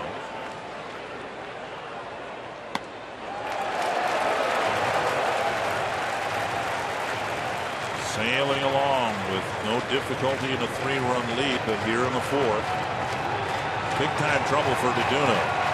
Reynolds is at third, Overbay at second, Maldonado at first still. Only 1 out. 2-0 to the pitcher. Busted back. Out at second. Relay to first. Double play. A huge one. Started by Escobar. And Deduno gets out of this mess with just 1 run allowed.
Pepsi fans of the game, hoping the Twins can even this series at a game apiece and then win a couple in Minnesota. This rivalry between the Brewers and the Twins subdued because of the scheduling issues. Just 4 games, 2 in each city, and in the middle of the week. At that, during the 5th inning, we don't want to lose any listeners or viewers, but Corey Provis, the outstanding Twins radio play-by-play guy, was a partner of Bob Ueckers for a number of years here in Milwaukee. And at age 80, Ueck is sitting in on the Twins radio broadcast for the 5th inning. What a delight he is. Spent about a half hour with him today before the game. It might have been the best half hour I've spent in a long time. A lot of laughs. Here's a bunt, and Gallardo can't make the play in time. He ended up making the play, but Santana beats out a bunt single. Great example there of Santana's speed. This is a really good bunt. Get it by the pitcher. If you don't get it by the pitcher, make a really difficult play because you're just too fast. That's a nice play by Gallardo. It really is. He gets most everybody but Santana. At Miller Park, the Bob Ueckers statue, kind of a play off of one of his more famous commercials, in one of the worst seats at Miller Park. Not exactly the front row. Here is Brian Dozier, 2 singles and a run scored against Gallardo.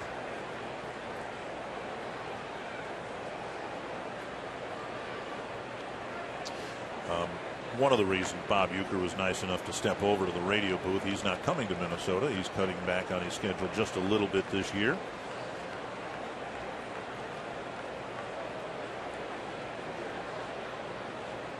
Has there been a better ambassador for Major League Baseball in the last 30 years than that guy? Probably not. Man alive. He is a Milwaukee and national treasure. 1-0 to Brian Dozier. Twins have some speed to work with on the bases. This is why they batted Santana leadoff, to hope to get him on, especially leading off an inning.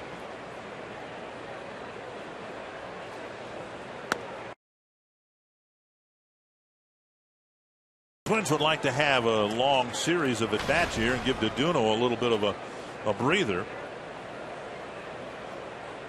Yeah, he really labored through the last inning. He could use not only a breather, but a little mental readjustment, I'm sure. Get his focus back on getting the ball in the strike zone. Danny Santana had a little look there, a little half step towards second, like he had an idea about stealing. We'll see. We'll keep an eye on him. But I was talking to Ron Gardenhire. It's fun for Gardy to have a guy like this to put Santana in the lineup, and just to, as we were talking to each other, you just never know what might happen with him on the bases. With him up the plate, he might bunt, he might hit a double, he might hit a little dribbler and beat it out. He's just so much fun to see what might happen. It provides an element that the Twins have not had for quite some time. A disruptive runner on the bases. High and tight, 2-1. Dozier now 4 for 6 against Gallardo, including 2 hits here tonight.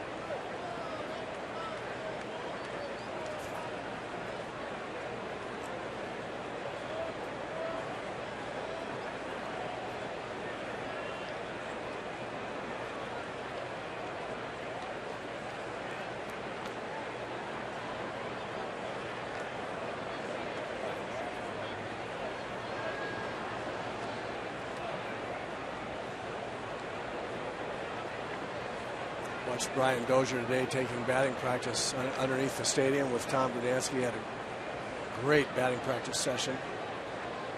A high blast to left field, and this one is gone. Brian Dozier with a 2-run home run, and the Twins open up a 6-2 lead.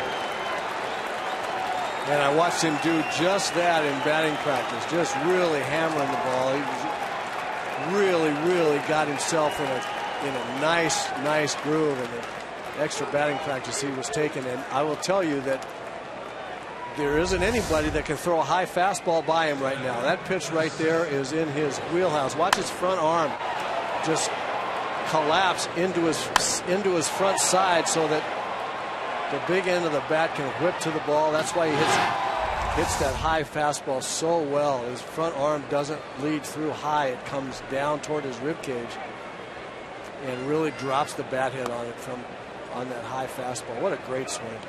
Breaking ball outside, ball one to Mauer, who has a walk and a single.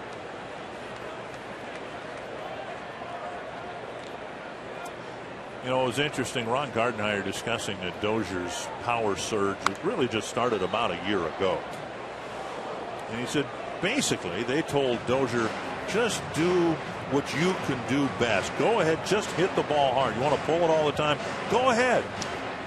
Exactly right. He was so worried about being a second baseman, middle infielder. The Twins have long had a history of wanting guys to use the whole field, and he was trying to punch the ball over to right field. And Gardy finally said, look, just swing the bat hard. Watch this. Watch his left arm come through and straighten right there. There's no flying elbow at all, and that's when he does that, it allows the big end to come with his top hand and get to that high fastball. That is such a pretty swing. Mauer driving one foul into the corner.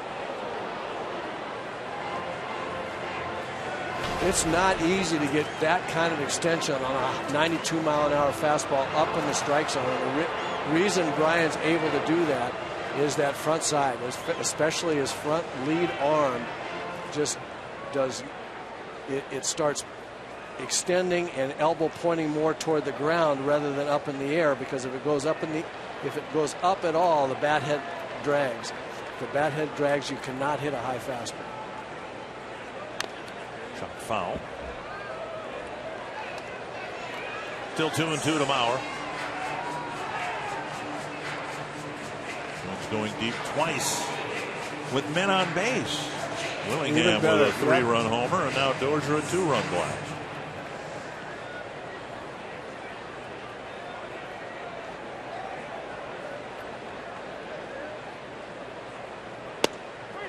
And ball, third strike.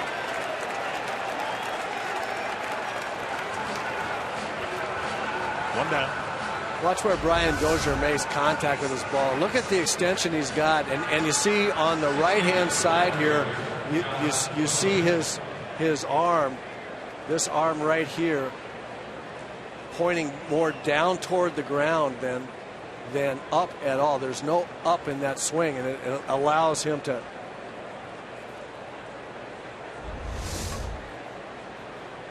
Inside to Willingham.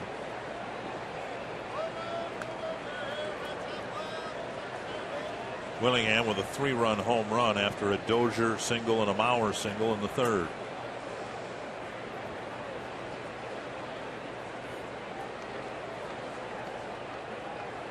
Inside, 2-0.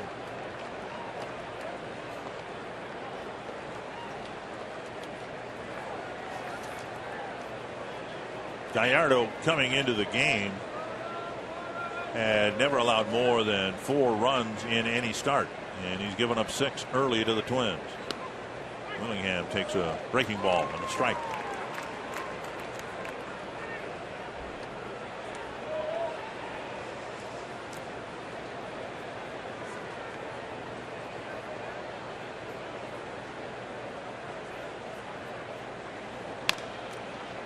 Two and two. You were talking about hitting home runs with guys on base, and especially Willingham with 2 guys on, and so much needed here to kind of break out of difficulties they've had with guys on base. How many times have we seen in 2012 and then so far this year, Josh come up and hit just huge home runs, not just a home run here or there, but in huge situations.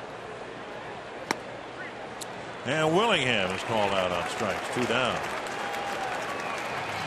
That'll bring up Arcia. He has hit some of the most meaningful home runs that I've seen any one guy hit in a long time. We were talking about that a little bit, I think, last night, how some of the biggest late inning home runs that the Twins have had, and Willingham's hit more than his share.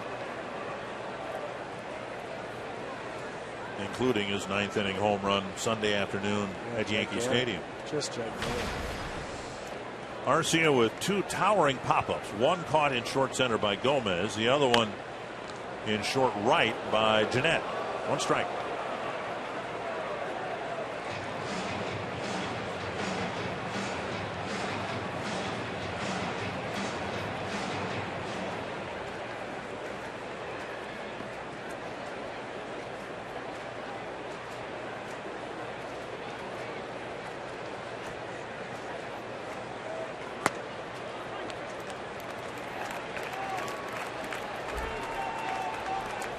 Two strikes to Arcia.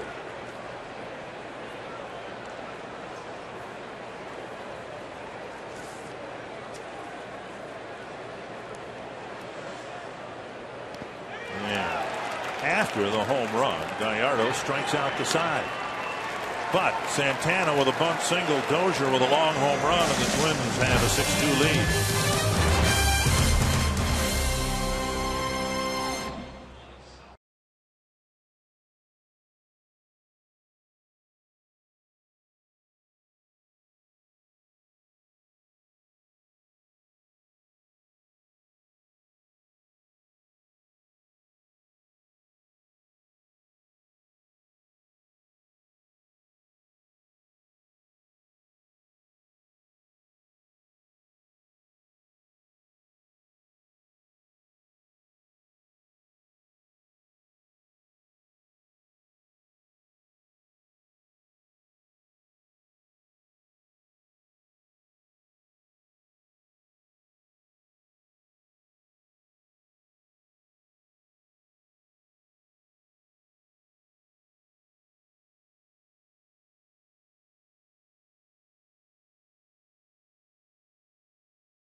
Summer in Wisconsin means lots of smiles. You can plan for fun at travelwisconsin.com.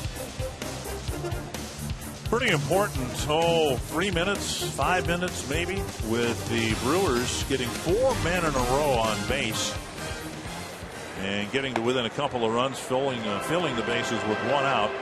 Duno got Gallardo to bounce into a double play, and then a couple minutes after that, Dozier hit a 2-run home run, so now Duno's out there with a 4-run lead. Ball 1, now strike 1. I was just thinking that, Dick, it was almost like in golf in a match play, a 2-shot swing on a hole where the inning could have imploded in front of, or exploded around Duno and got out with just 1 run, and then Dozier with a 2-run home run. At the end of the bat to Willingham, 1 away.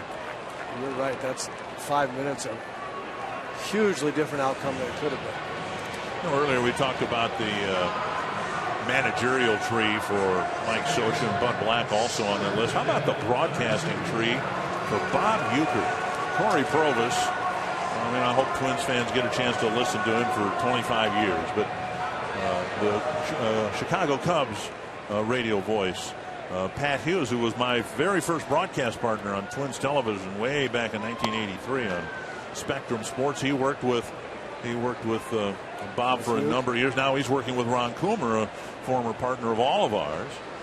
Jim Powell has been the radio voice for the Atlanta Braves for many, many years, and he too was Bob's broadcast partner here on the radio for a lot of years. So we all hope Bob can go for another 10 years. But my gosh, what a incredible broadcast legacy. You've got your partners that you've worked with all these years, and they're spread out all over the league. It's just baseball. Wonderful. Yep.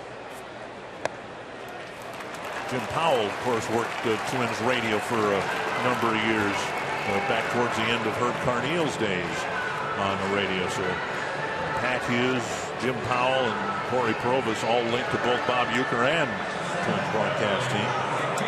Jeanette walks, and now here's Ryan Braun.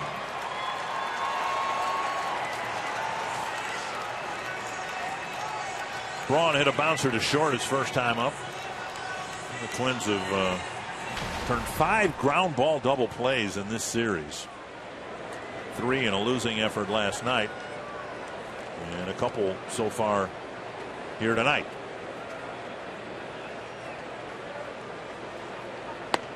Down and in, a ball, 1-0.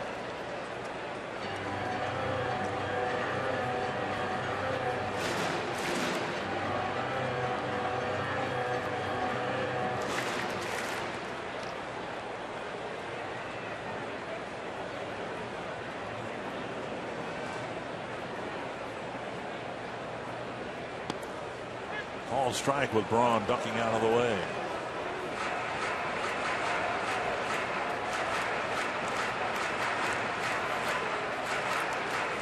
We talked about DeDuno being, in the past, being effectively wild. Bert Weiland has used that term a lot, and wildness can be very, very ineffective as well. And it looks like that today, when he got himself in so much trouble not being able to find the strike zone. On the other hand, when you're a hitter up there and the guy's throwing the ball with that much movement and you never really know where it's going, and then he's all over the place, not throwing strikes, and then he'll get right back in and zip something with movement over it. It kind of gets you out of any kind of real aggressiveness at the plate, and that's part of the effectiveness of being that wild. It's frustrating for, I'm sure, Samuel DeDuno and Rick Anderson, Ron Gardner. On the other hand, the Brewers hitters, I can't say look comfortable up there at all, and they're not just teeing off or anything. They're hitting a lot of ground balls. And 1-2 to Braun. There's just no other pitcher that I like Sam DeDuno. Liner to center with Braun squaring one up. And slamming on the brakes is Jeanette. First and second, one down. And of course, you probably know the rule. You got to complete 5 innings to qualify for a win, but the team win far outweighs the pitcher's win. Matt Guerrero was warming up in the 4th inning. I suspect it won't take long before he's warming up again here if this inning continues to unravel for DeDuno.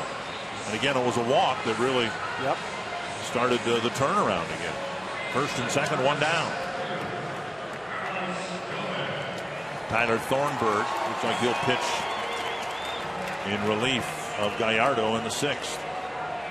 In DeDuno's last outing, 5 1/3 innings and 102 pitches. And he's on a very similar pace here. He's gotten Gomez twice, although Gomez smashed a liner to the glove of Willingham leading off the 4th inning. Check swing. Ball 1.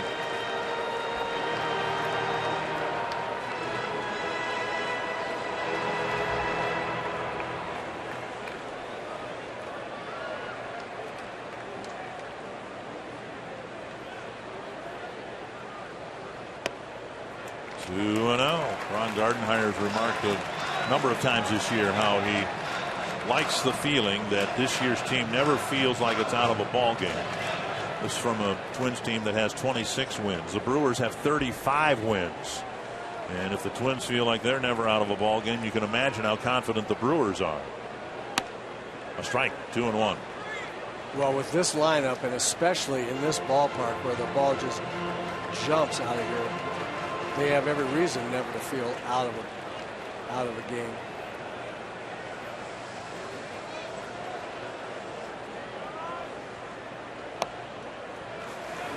Three and 1 with Chris Davis on deck. 91 pitches, 46 strikes.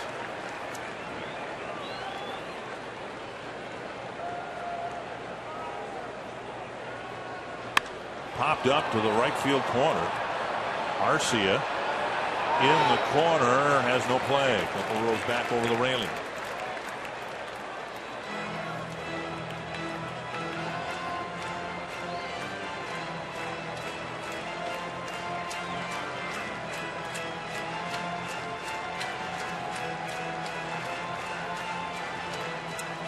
Tigers lost. Blue Jays got 5 runs in the 9th, 4 of them against Joe Nathan in what was a scoreless game. The Blue Jays win again. 3-2 to Gomez. Bounce to third. Plouffe to second. Relay to first. Double play. The third double play turn behind Deduno. 5 wobbly innings, but Deduno comes off the mound with a 6-2 lead. The nice 6th double play Plouffe. that the Twins have turned. Nice turn.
Presented by Wisconsin Tourism.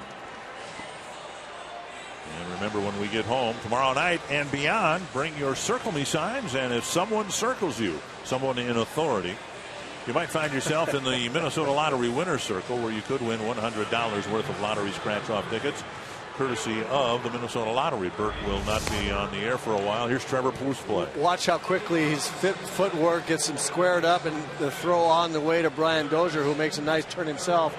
But this is Trevor Plouffe right here. Quick, quick, quick.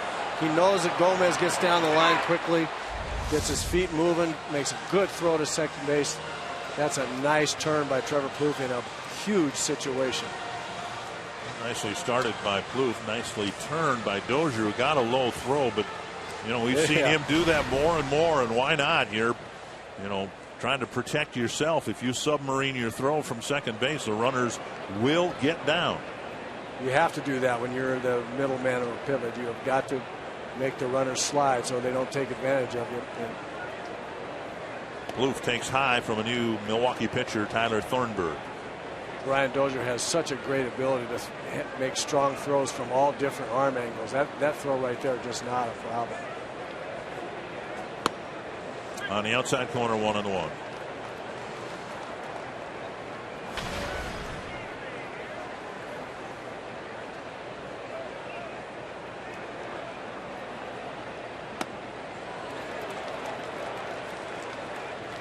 And now 1-2. We were talking about it last night. The team that does not have a good, reliable bullpen is the exception these days. Maybe the Tigers are one of those teams right now. They've had some issues with Joe Nathan at the very end of the game. Plouffe takes outside. But when you think about it, of course, the game has changed from when you first broke into the major leagues. Was it the 50s, 60s, 70s, 70s? The game has changed an awful lot. 2-2. To right center field. And caught by Ryan Braun. And before Pinto's at bat. Twins own the number 5 pick in this year's draft, now on FoxSportsNorth.com. Tyler Mason takes a look at the best picks from that spot in draft history with names like Ryan Braun, Buster Posey, Dale Murphy, Doc Gooden, and more. Guerrero warming up. Now, why wouldn't the game change? Why, the way it's played now, why wouldn't there be more of an emphasis placed on bullpens than ever before? We're in the hockey playoffs. We're in the NBA playoffs. There's a ball fouled back by Pinto. And the game's very important, obviously, but if you didn't have a good bullpen, if it wasn't a priority, an emphasis for you, it would be like playing the last period of a hockey game or the last quarter of a basketball game with less than your best lineup, with something missing at the end of the game when most of the hockey, basketball, football, and baseball games are all decided. Well, baseball has figured that out, and they started figuring it out for a couple of reasons. I think the closer became such an integral and significant part of the whole plan, setting up a bullpen. And once that happened, and concurrent with that, going to a five-man rotation, worrying about pitchers' arms, not wanting them to throw too many pitches, the 6th, 7th, and 8th innings to get your closer became really vital. All of a sudden, you couldn't say, like we did when I was playing, you want the starter to go 8 innings and then maybe bring in a guy like a Raleigh Fingers or some Goose Gossage, one of those early quote closers. Now you want to get your pitcher through 6 innings. You'd love him to pitch a complete game. You'd love him to pitch 8 innings. But the emphasis now is on having the best matchups, to your point, the very best matchups, pitcher against hitter, when the game's on the line in the 7th, 8th, and 9th inning. And the managers are making the determination, who do I want out there right now with the game in the balance in the 7th inning? Do I want my starter who's throwing 105 pitches, or do I want one of these good young arms, fresh out of the bullpen? That's the way it's evolved. 1-2 to Pinto, hanging tough. Now he takes inside 2-2. Pinto with an RBI single in the 2nd. He hit a ground ball to Overbay in the 4th. Escobar on deck. Drilled. Foul. Now, was your Uncle Gene a big proponent of emphasizing the bullpen at the end of the game? Well, yes, he was, and he needed and wanted a closer, but he would go to those guys earlier. In those days, they would pitch earlier in the game. It wasn't as defined as it is now, and Soupy Campbell, Bill Campbell, in 1976, I think, won 17 ball games as a relief pitcher, and the next year in '77, Tommy Johnson won about that many games. Pinto beats another one into the ground and into the Twins dugout. And those guys were in the game a lot of times in the 7th inning, especially Bill Campbell, who was one of the best conditioned athletes I've ever seen. And he took such great care of his arm and shoulder and did all kinds of exercises and ran and did leg exercises. And it seemed like he could pitch 3 innings every day. He was amazing. Pinto having quite a battle here. Now it's a full count with Escobar on deck. Pinto's had 4 2-strike fouls here in this at bat.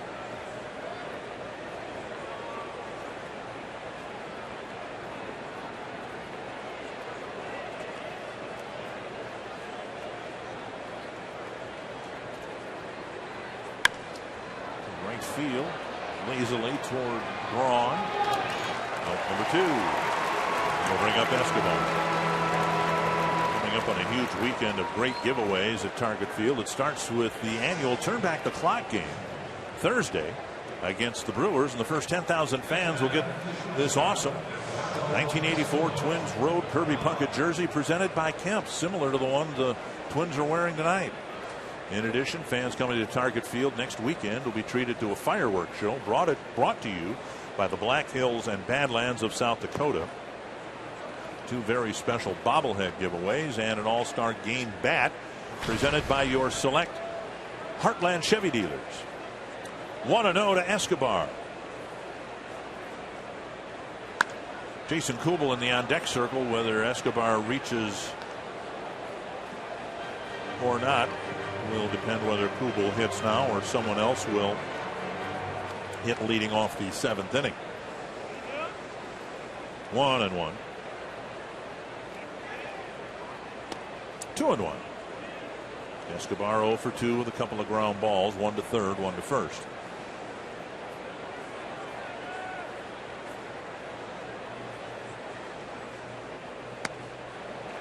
Two and 2.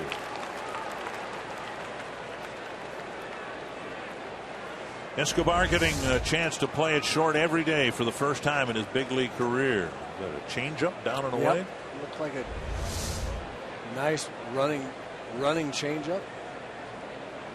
Thornburg with a very good arm, throwing 94 miles an hour with his fastball. It was 84 mile an hour changeup. A good split of speed there between those 2 pitches. Buries one in the dirt. 3-2 with Kubel on deck.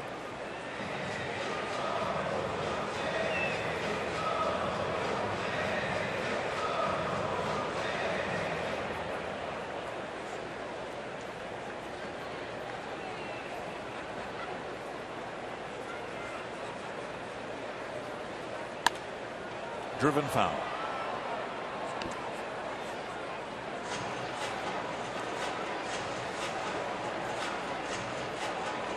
Sure, manager Ron Gardenhire is really pulling for Escobar to figure out a way to get on base here so he can use Kubel right here in this inning, not have to make the decision next inning after he puts a new pitcher in, if he puts a new pitcher in the game. You have to use 2. Escobar strikes out. We're going to see how he plays it. And the Twins send just 3 to the plate in the 6th.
Let's go places. To find your nearest Toyota dealer and check out our current offers, visit buyatoyota.com. By Sanford Orthopedics and Sports Medicine, for the everyday competitor in all of us. And by McDonald's, where right now you can score a delicious, creamy McCafe iced coffee starting at just $1.59. A few years ago, we saw Matt Guerrero come into many situations like this, trying to protect a lead. Not in the middle innings, not in the late in-between innings, but maybe the in-between innings. He'll pitch to the Brewers here in the 6th, hoping to throw strikes and have a quick time of it. Missing ball 1. Chris Davis, Mark Reynolds, Lyle Overbay will bat for the Brewers in the 6th.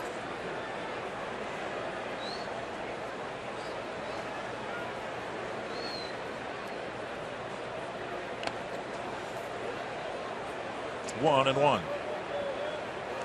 Twins were very patient with Guerrero. Guerrero was very patient with the Twins.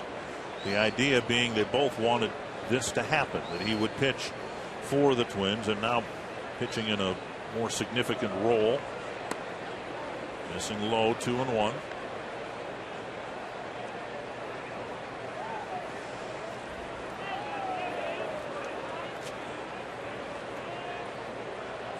Just 8 1/3 innings, 6 hits. All the numbers pretty solid. But now 3-1 to the first batter he faces in the 6th. This Brewer lineup, as strong as it is, the Twins have tempted fate enough. They've turned 3 double plays in 5 innings to keep this score 6-2.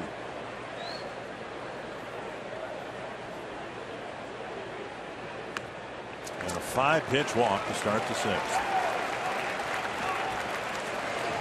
And we'll bring up Mark Reynolds. Sanford Health injury report.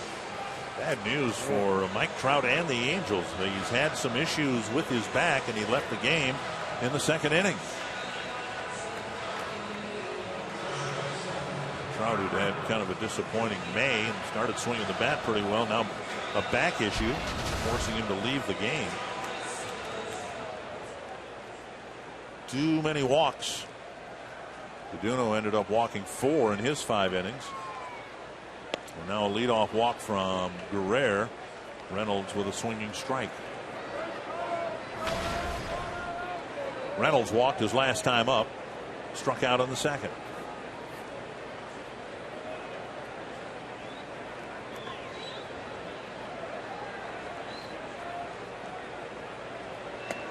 Two strikes. Good slider there from Guerrero, and Reynolds really helped Guerrero out a lot. You get a 5-pitch walk, and really looking like you're struggling to find your release point a little bit, and then throw what looks like it's going to be ball 1 to the next hitter, Reynolds, and he swung and missed it. Now it let Guerrero get right back in the count. Pinto digs ball 1 out of the dirt. So he swings and misses it. Probably ball 1, and then Matty throws him a good slider, and he's in the hole 0-2. 1-2 now, and Guerrero in need of a real good pitch. He makes a good pitch here with this slider that he's going to get the strikeout prone Reynolds. Foul back. Oof. A lot of the plate there.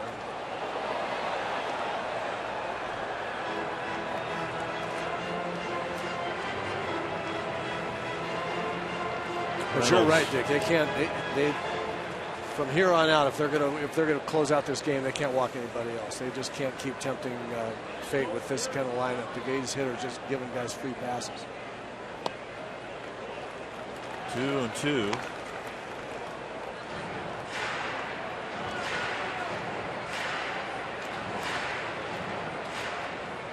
Five innings for Duno. He wasn't very efficient.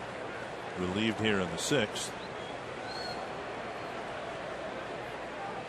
2-2. Off the end of the bat. Reynolds 5th in the National League in strikeouts. Guerrero in his prime was not much of a strikeout pitcher. He has just 2 strikeouts on the season. Lyle Overbay will hit next.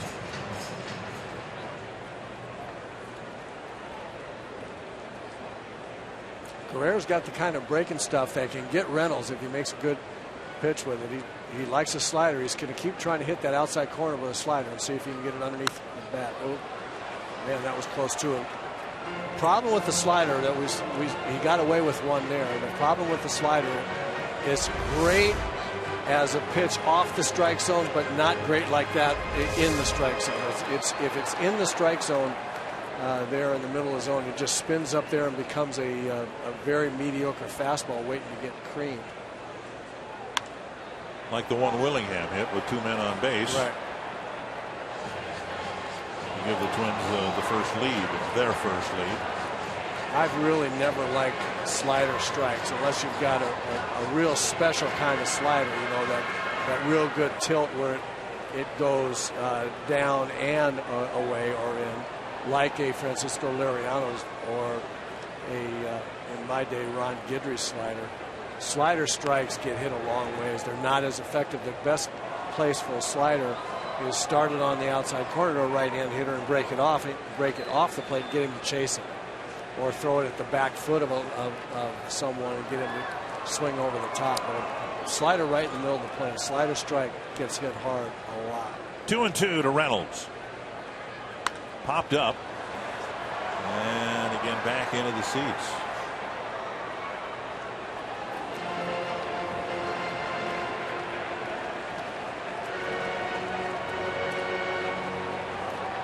Theobar getting loose. The Twins.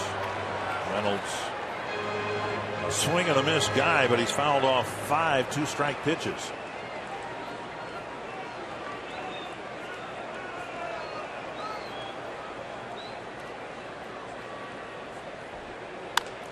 Nubber towards second. Dozier will get an out, and on the play, Davis goes to second. We'll bring up Lyle Overbay. MLB Whip Around is a baseball-specific show airing weeknights on Fox Sports 1 with quick turnaround highlights of in-progress games, news, and analysis. Catch every strikeout, every game ender, every history-making moment on MLB Whip Around. Weeknights at 9 p.m. Central on Fox Sports 1 and streaming live on Fox Sports Go. Overbay, the batter. He has walked twice.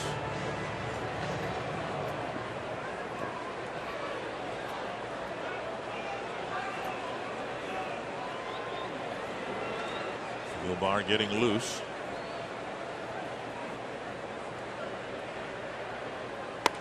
Outside ball 1.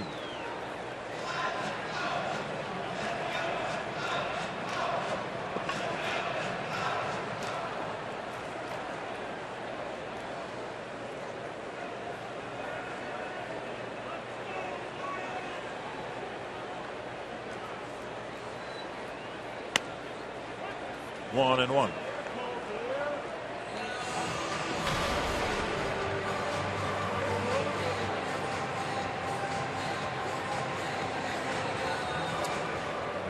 Have had some issues at first base, and Overbay kind of a stopgap type of player. Lucroy, when he's not caught, to keep his bat in the lineup, they played him at first base some. But at least so far, Lucroy getting a full night off. 1-1. Way out in front. Good change up there by Matt Guerrero.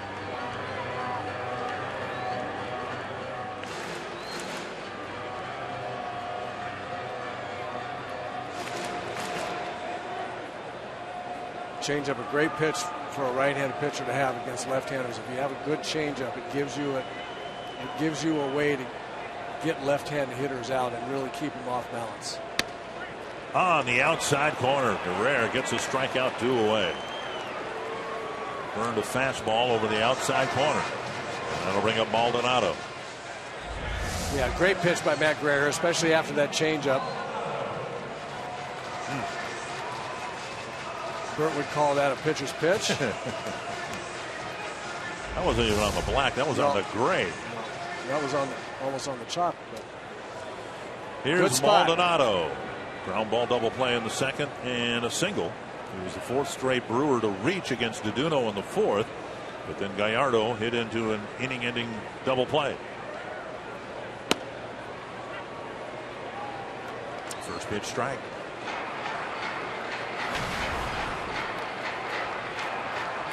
From the right side, back in the day, not that long ago, it was Guerrero and Crane getting the middle to late innings taken care of for the Twins, and now it's Guerrero, maybe Burton and Fiend in that ascending order. Still plenty of outs to get. We'll see if Guerrero can get his 3rd here in the 6th. Popped up.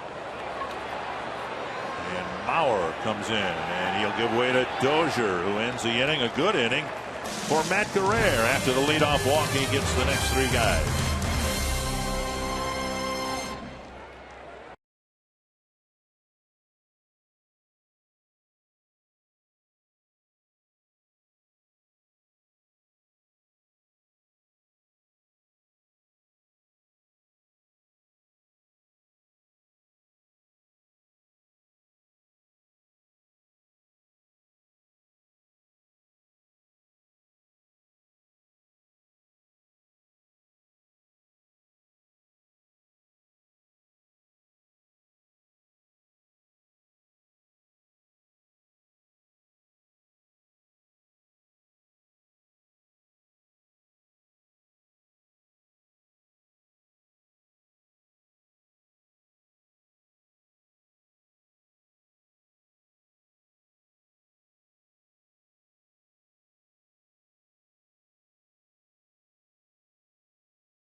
comeback by the Twins. Josmil Pinto drives in the first run in the second inning.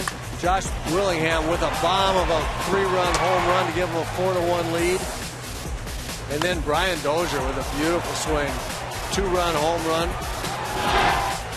Puts the Twins up 6-2. Subway in-game box score. And spread out a little bit. Sure, it's nice to see the Twins out-homer the Brewers here so far tonight. Especially hitting home runs with men on base.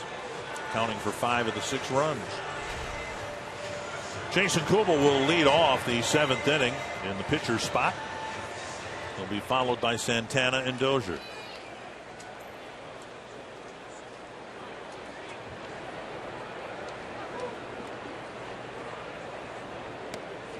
Pitch is high, ball 1.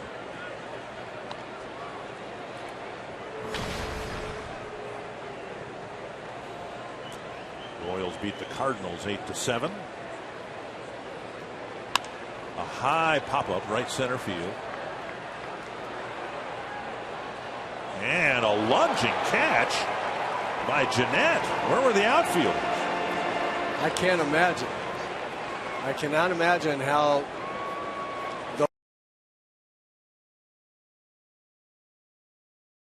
this young man have to go out there and make that catch. That ball was hit a mile in the air. This is a center fielder's ball, or the right fielder.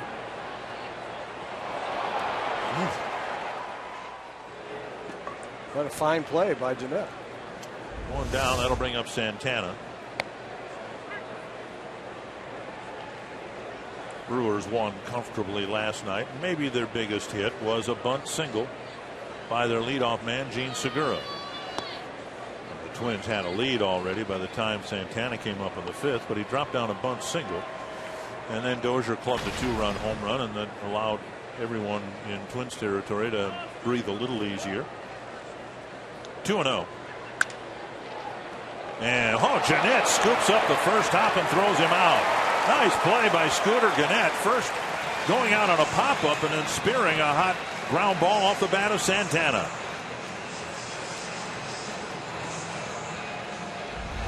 This is a terrific play. Santana hits it hard. One hop in between hop, and Jeanette, soft hands, quick hands, stay with it. One hopper like that spun around and still threw out Danny Santana by half a step. He can get down that line. Dozier picked up 3 more hits against Giovanni Gallardo. 2 singles and a 2-run home run. And you have a night like that, your average jumps up 11 points. Closer to the 250 mark.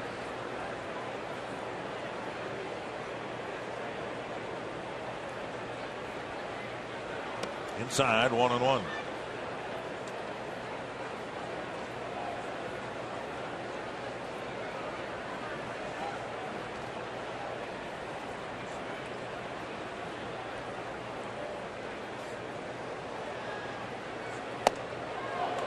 That was too high and too inside even for Brian.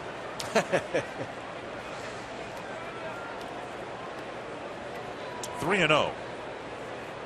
Mauer on deck.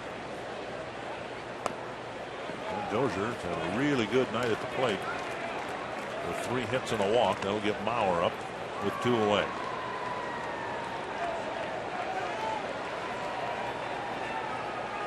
You were talking about the importance of the bunt single that Segura had in the game last night to get a rally started. And even though the score was 4-1 and then became 6-2 on Dozier's home run after Santana had bunted, I think in this ballpark against this lineup, that bunt by Santana to get on base was equally big, because I just don't think you have enough runs here in this ballpark ever where you feel totally comfortable. So everybody's got to try to do what they can and what they can do best at the time to keep the line moving and give everybody a shot at driving in runs. Santana's hit the ball hard twice to the right side and gotten the bunt hit. He's had a nice offensive game, even though he only had 1 hit to show for it. Mauer drives it to left. Davis there to catch. And the Twins are done in the 7th, leading by 4 runs. Good half inning defensively for Scooter Gennett.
Fox Sports North is presented by Wisconsin Tourism. Twins in front here 6-2. A couple of long balls, one by Willingham, one by Dozier. And as promised earlier in the game, we have the AT&T fan photo of the game. You can tweet a photo to #NorthFanPhoto, and who knows, your picture might appear on television. Brought to you by AT&T. All right, Lewis.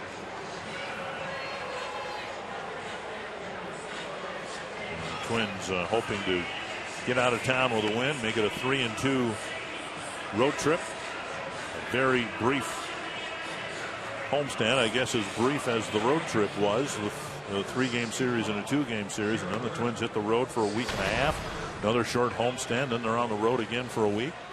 Jared Burton comes out of the pen to pitch to the Brewers in the 7th.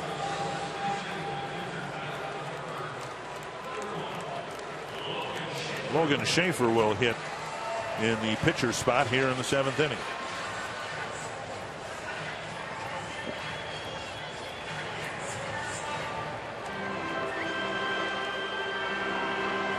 Schaefer 0 for 4 as a pinch hitter. Top pinch hitter has been Ricky Weeks, both in terms of number of hits, number of at-bats.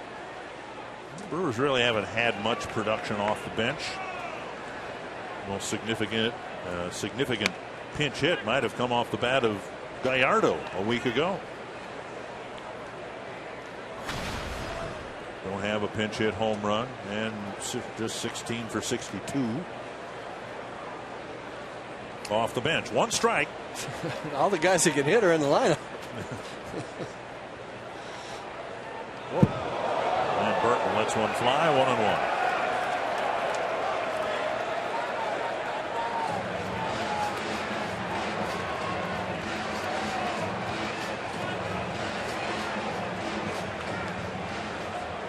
Day and age, most managers would prefer to handle complete innings from their starter, preferably at least 6. Twins got just 5 from Deduno, so then you adjust accordingly. Twins got an effective inning from Guerrero.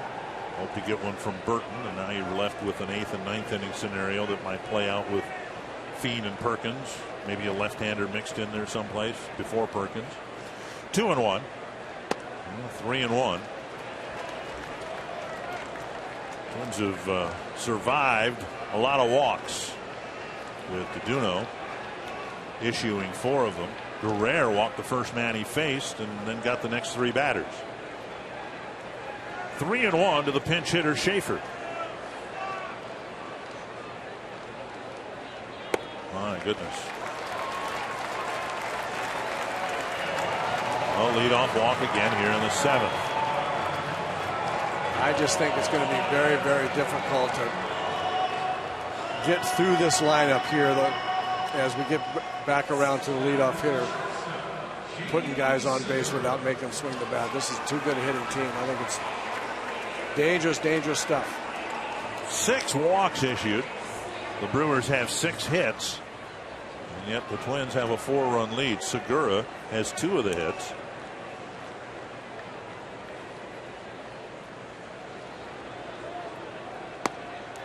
Over for a strike.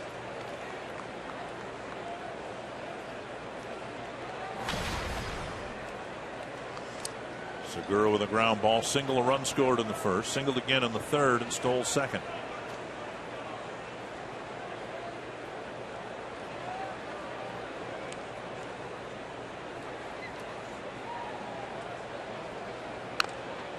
And Segura bounces one foul to the backstop, 2 strikes.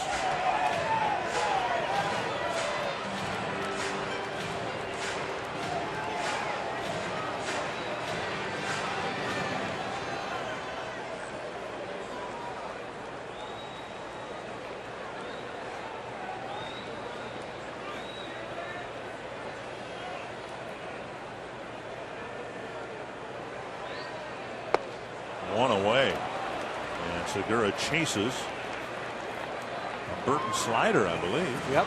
Slider down and away. And this is what I was talking about. This is the best slider situation and location.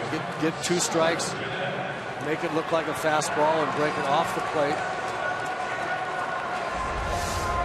Good pitch by Burton right there, and a little bit of a not so competitive 2-strike protect against by Segura.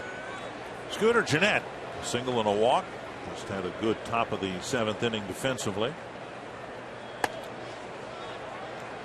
Up and away.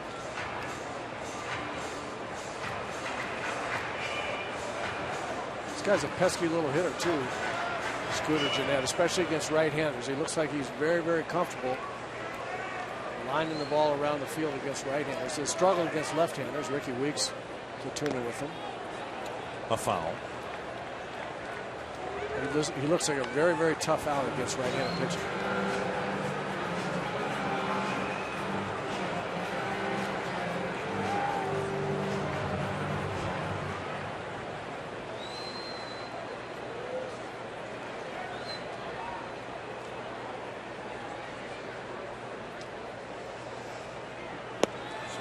Miss 1 and 2. I got the feeling, Dick, from talking with some of the Brewers people, that they always thought that Gennett was going to hit. They didn't know about how good a defensive player he was going to be. I think they were a little frustrated at times when he was in the minor leagues with his defense, but they say he's really, really playing well out there in the field, as evidenced by the 2 plays he made in the top of this inning. Fly ball to left. Willingham trots in a few steps for out number 2. And we'll bring up Braun. Check out MLB.TV Premium and see for yourself what millions of fans are already seeing. Watch every out-of-market game streamed live online or on the go, all in high definition. Blackout and other restrictions apply.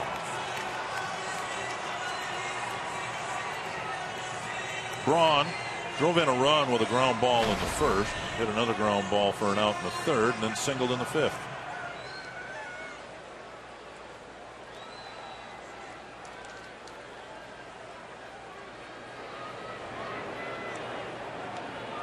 Fox Tracks presented by Carrier. Over for a strike.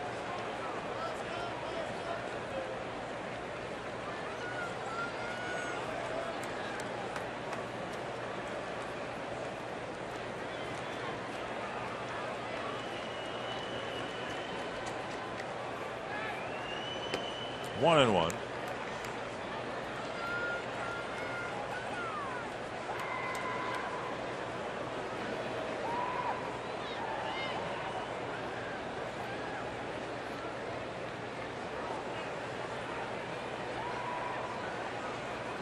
The 15th pitch for Burton.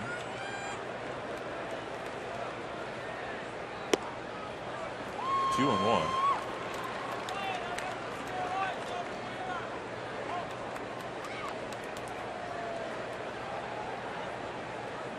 Staying away from fastballs to Braun so far. 2 sliders and a changeup.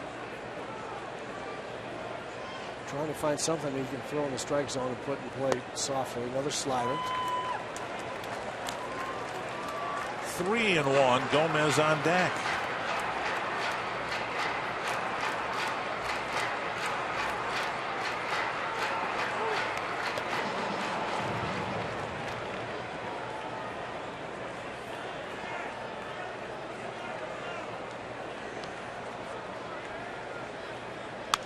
Back 3-2, and with the full count, 2 out. Schaefer will leave early from first. Good fastball there by Jared Burton. We haven't seen him throw a lot of them. He's been throwing changeups and sliders at him.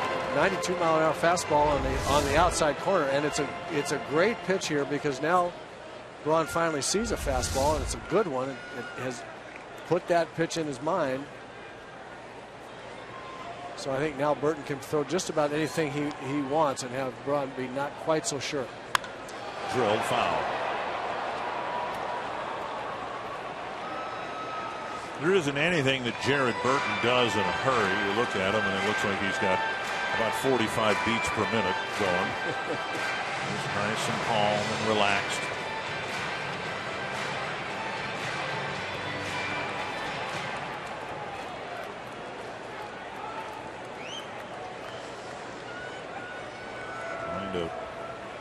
finish business here in the 7th. And he does with a strikeout. The Twins have given up 6 singles and 6 walks, but they've scored 6 runs and lead by 4.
For the Twins so far, hasn't been the tidiest first 7 innings in the pitching department, but the defense has played well. Some clutch hits along the way. Well, you hit a 3-run homer and a 2-run homer and turn a bunch of double plays and play good defense, you can overcome some pitching that is a little unorthodox in terms of how to try to shut down a real good hitting ball club like the Brewers. You really don't want to give them all the free passes that Twins pitching staff has given them, but they've been able to wiggle their way out of just about every inning. Bit of a delay here. A fan, unfortunately, has fallen into the area by the Milwaukee bullpen, and now one of the paramedics carrying the stretcher took a tumble on the warning track. So we'll hope everything is okay, and that the appropriate medical attention will be given in a timely fashion. But that's the reason for the delay here.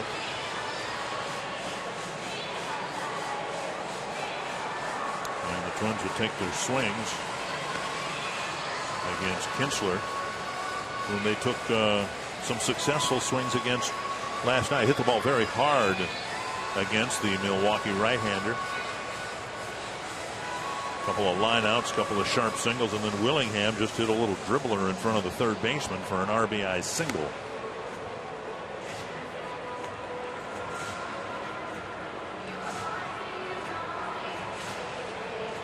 An unfortunate situation here, and we'll update you as we are able to.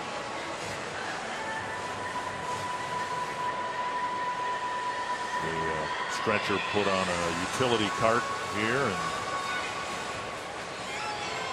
the fan will be taken from the field here at Miller Park.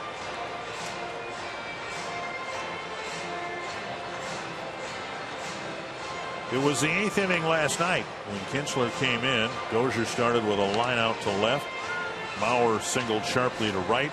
Bluth lined out to center. Arcia with a line drive single, and the Twins had a threat trying to get back into the game, and Willingham just topped one in front of the third baseman Mark Reynolds for an RBI single. It'll be Willingham leading off the 8th. And then Arcia and Plouffe.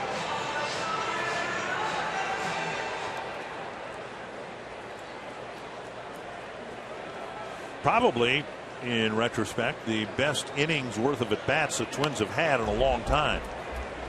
And Willingham tried to blast another one into the seats.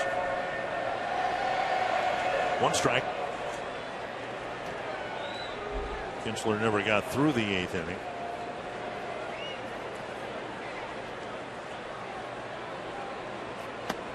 Taken low, 1-1.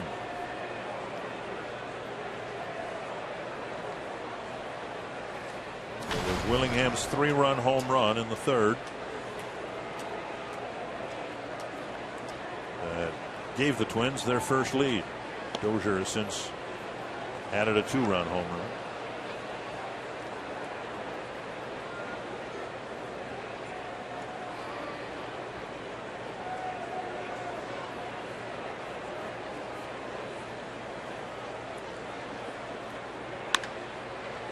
A tall fly ball to short right field. Braun comes in for the first out.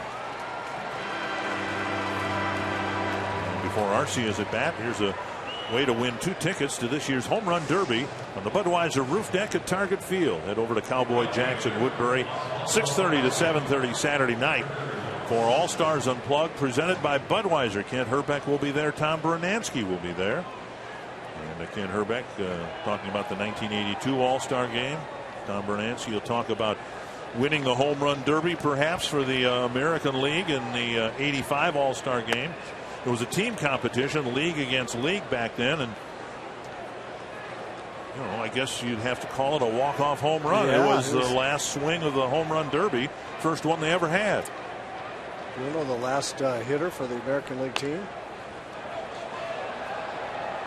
The dirt. Maldonado fires to first. Arcia retired, 2 down.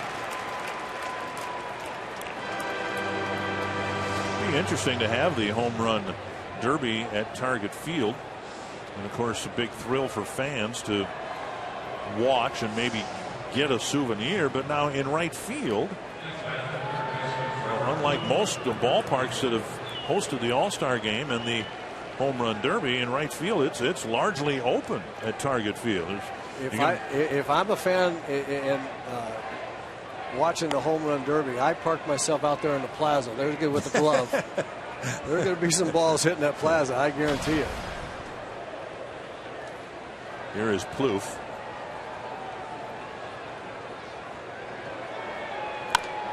Driven to right field, and Braun is there. Kinsler has a much better 8th inning tonight.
home runs at opportune times. 2 men on for Willingham's homer, a man aboard for Dozier's homer.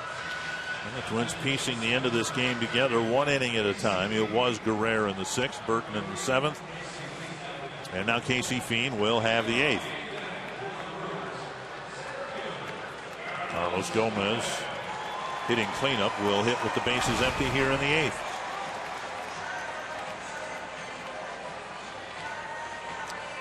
Casey Fiend very, very good this year.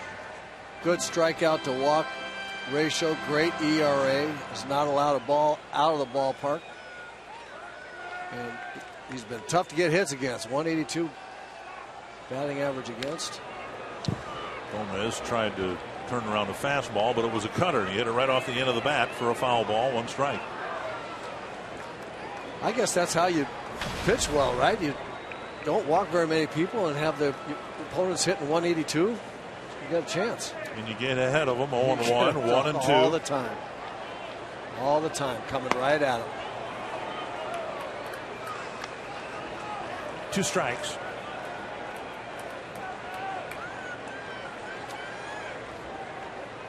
Gomez 0 for 3. A fly ball to center in the 1st, a line out to left in the 4th, and then maybe a big turning point in the game. The ground ball double play started by Plouffe to wrap up the 5th inning. The last pitch that Samuel Deduno threw was one of his better pitches. 1-2 to Gomez. That was the pitch and the play of the game for the Twins. If they go ahead and close out this game, there's no question about it. Big foul over the Milwaukee dugout. Still 1-2.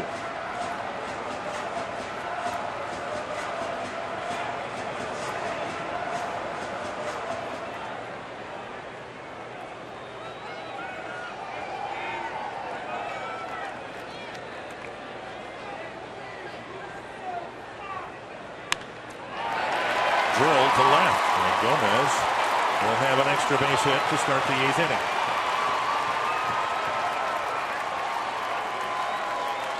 A leadoff double for Carlos Gomez.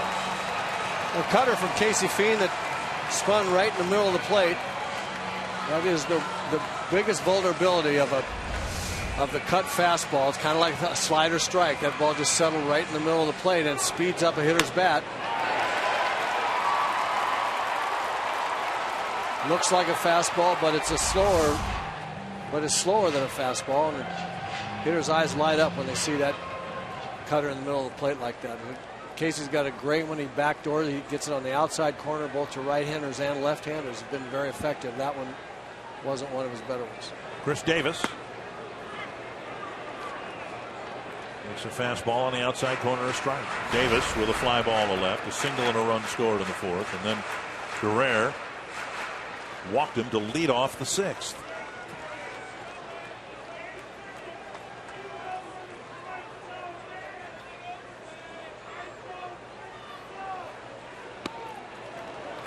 Casey maybe a little upset about hanging that cutter. He's blown a couple of fastballs past Davis. 93 miles an hour on his straight fastball there, and so when you see a cutter at 89, it looks like a fastball, but you've got a 4 mile per hour head start on it as a hitter. It's 4 miles an hour slower, settles right on the big end in the middle of the strike zone now.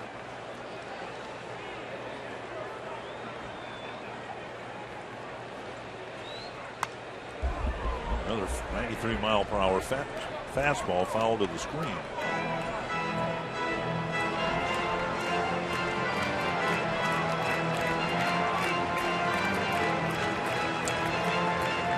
Mariano Rivera's cutter is the only one that I've seen that could be effective in the middle of the strike zone.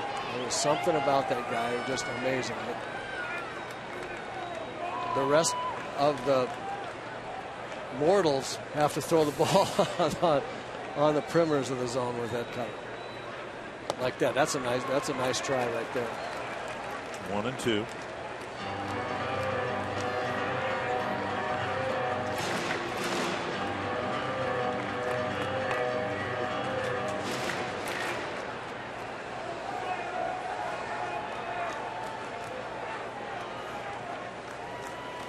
One and two to Davis.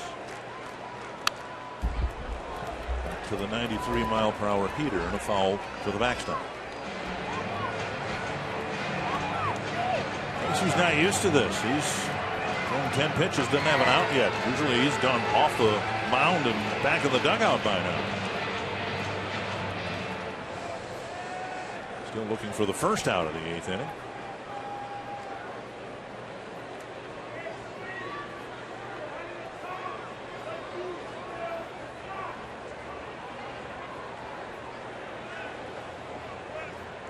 Another 1-2.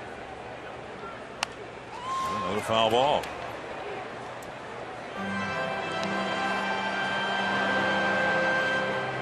And another high middle cutter. He's not so far doesn't have the feel for it like we've seen when he's really effective.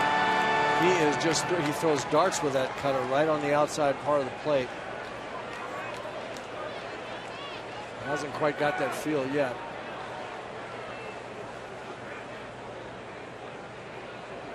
Again, 1-2. There isn't anything about this game that has been easy. The Twins have had a 4-run lead, but the Brewers have gotten a couple of leadoff walks in the middle of the late innings. They've had a threat in just about every inning. The Twins have turned 3 ground ball double plays, and now here in the 8th, a leadoff double. Fiend having a terrible time putting Davis away with 2 strikes.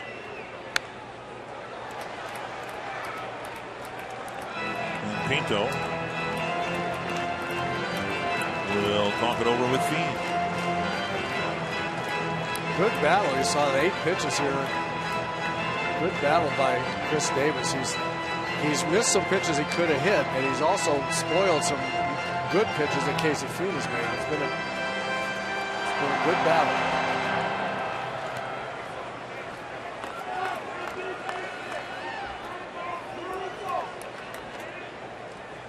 Another 2-strike pitch.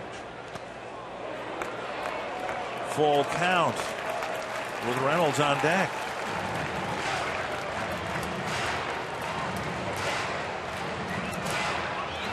He got ahead of him 0-2, and Davis has fouled off a handful of 2-strike pitches and taken 3 pitches out of the strike zone.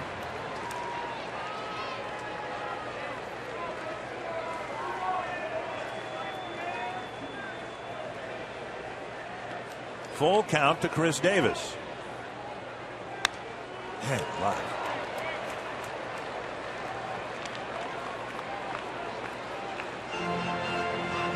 Been 5 2-strike fouls by Davis. This is the 11th pitch of this at bat.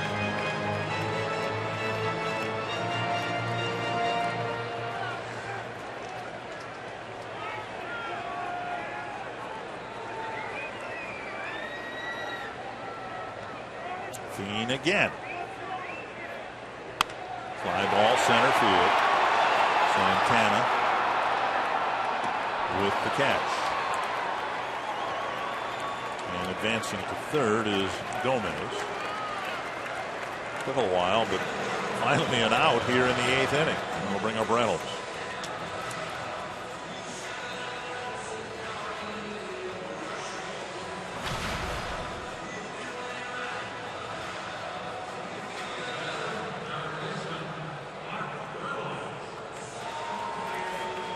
Reynolds with a walk, a strikeout, and a ground ball to second.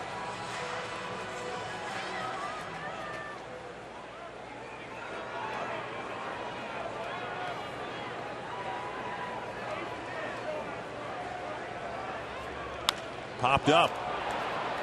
Mauer in foul ground. Makes the catch. Number 2. Ball rattled around in his mid a little bit. Joe was ranging over there, and he had to kind of work around Andy Fletcher, the first base umpire. 2 down. And wasn't exactly sure where he was in relation to the stands here or the front of the dugout. You can see him thinking he was a little bit closer to that railing than he actually was. Good job staying with it, and a huge out right there. Dangerous hitter, as we said, Mark Reynolds. Always a threat to hit the ball out of the ballpark, and he actually got another cutter that wasn't one of Casey's best, but he got under it and popped it up. Couple of walks and a strikeout for Overbay. Standing in now with 2 outs and Gomez at third. And there's strike one.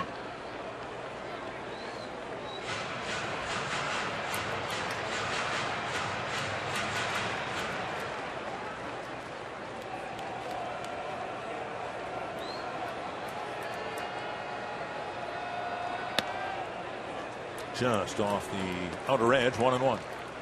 There's the backdoor cutter attempt right there. Pretty good pitch. Didn't quite come back to catch that outside corner, but it's a pitch that Casey uses effectively against left-handers, and especially after showing him that good straight fastball on the inside part of the plate to start him.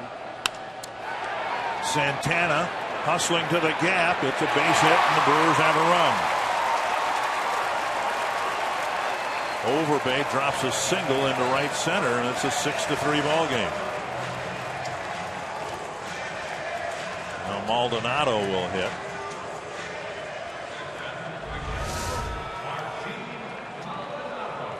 Well, he didn't hit it great, but he hit it in a good spot. The outfield playing deep. Danny Santana not a center fielder. He's a shortstop being pressed into center field duty. Maybe a little bit unsure about how aggressive to go after that ball. Here's Maldonado. Twins still leading by 3. 2 outs. Maldonado, the number 8 batter. Swing and a miss, 1 strike. Casey back on the rubber looking in for a sign, but the hitter going for a stroll.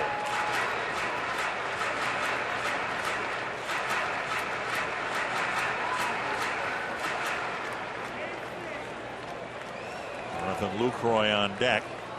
Would love it if he were leading off the 9th inning.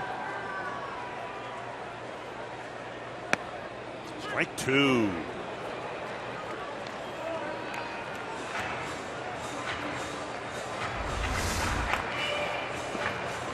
Good pitch, burning the corner there.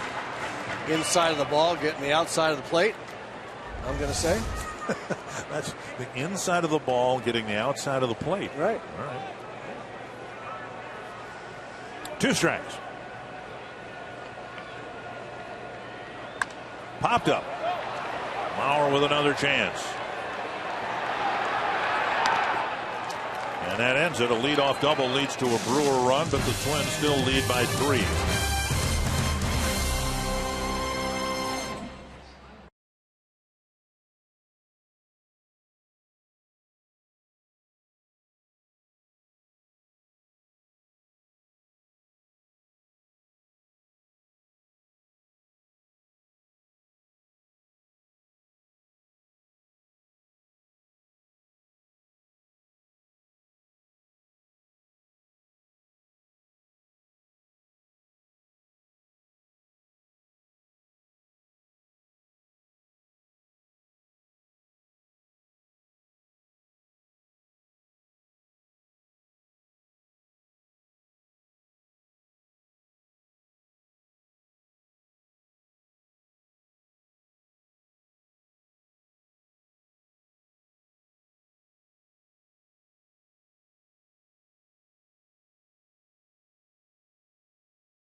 Second half of this border battle will be in Minnesota, starting at Target Field tomorrow.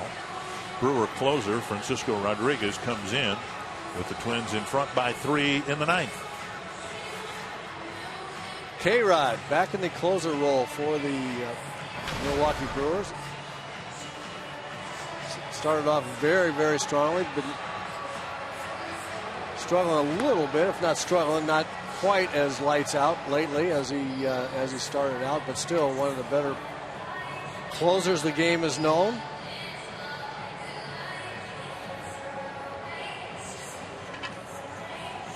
Rodriguez doing a really good job early on, and maybe a little bit off his game over the last several outings. Right.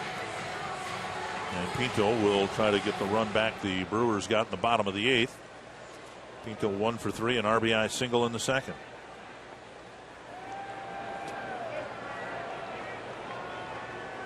"17 saves is a lot of saves in 2 months. Pinto lifts it foul. 1 strike.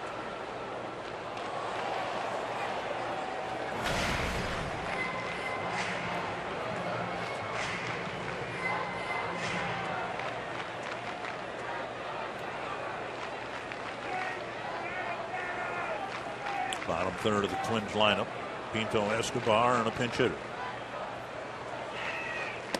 Up and away.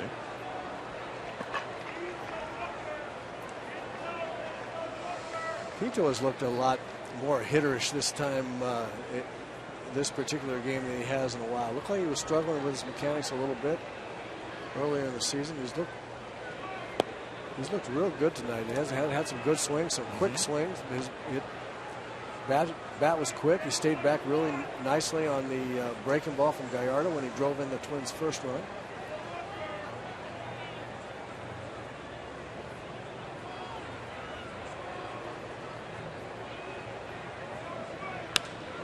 Fly ball left field. Retreating is Davis. One down. Our trivia question: since 1969, which Twins player has the highest career batting average against the Brewers? I know that guy right there is the Brewers. I'll go Carew. That's a pretty safe bet.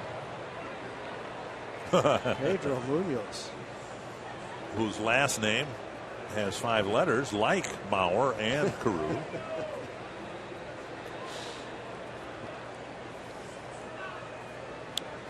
We nailed all 3 parts of a 3-part question yesterday, so we're allowed carryover. Eduardo Escobar 0 for 3, couple of ground balls and a strikeout. Chris Parmelee's in the on-deck circle.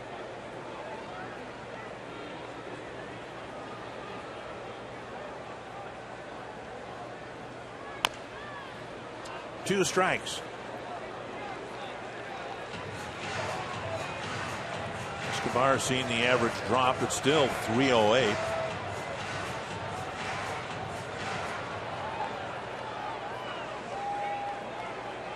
Twins stretch where they're playing 20 games in 20 days. Stretch that began in San Francisco and will wrap up on the next road trip. Jeanette gets another hard first hop. High throw. Overbay pulls it down. 2 down. And before Parmelee bats with 2 gone in the 9th, our Century link to what's next. Marco Estrada will be the Brewer starter tomorrow against Ricky Nolasco. That game, of course, at Target Field, will be playing with a designated hitter. Brewers will probably have Aramis Ramirez as their designated hitter. We don't know about the Twins yet.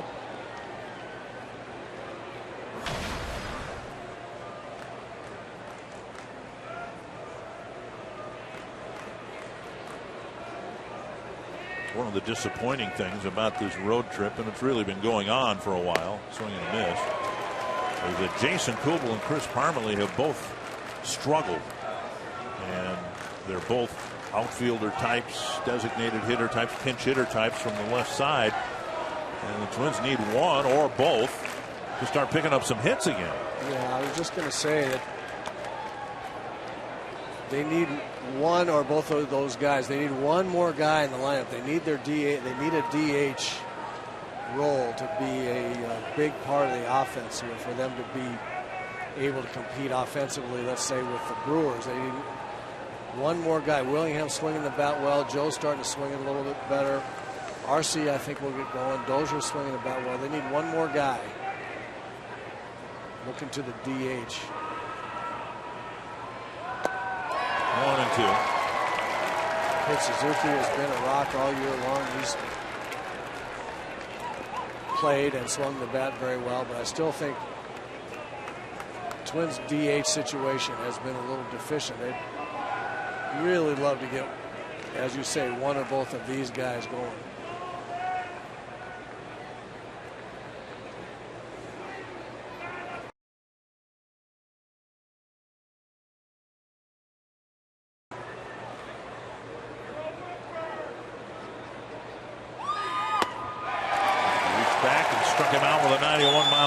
Fastball, and the Twins go down 1-2-3 in the top of the ninth. It'll be a save opportunity for Glenn Perkins when we come back.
To the bottom of the ninth inning we go, and Glenn Perkins will be called on to do what he does best. Get a save for the Twins in a big save situation. As Dick was saying earlier, partner, this is a big win for the Twins. If Perk can close this out, have a nice 3-2 road trip, get back home, have a good home stand. But this has been a nice trip if they can close it out. And Ricky Weeks will pinch hit for the Brewers in the ninth. Then Segura and Jeanette. Weeks, as we mentioned before, the top pinch hitter in terms of volume of hits and at bats for the Brewers. 23 pinch hit appearances, 7 hits. Inside, ball 1.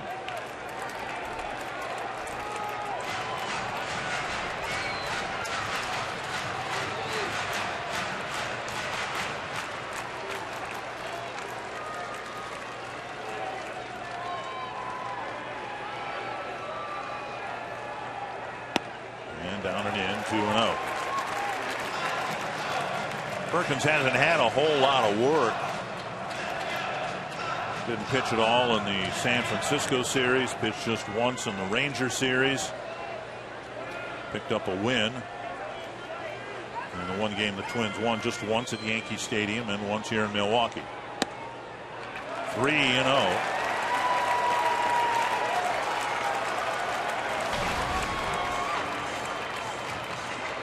See 35 pitches thrown over the last 7 days, and 3 of them out of the strike zone to start his outing here tonight.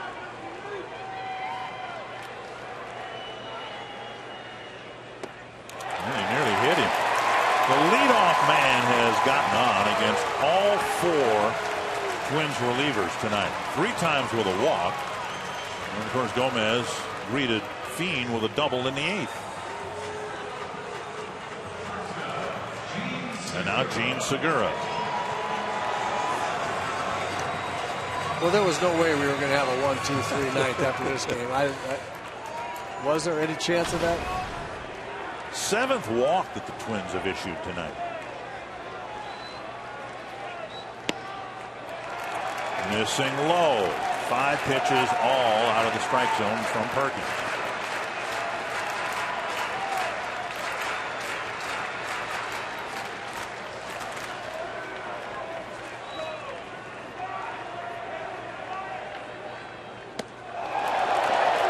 It's just not something you expect from Glenn. He came into the outing with 3 walks on the year, and one of those intentional.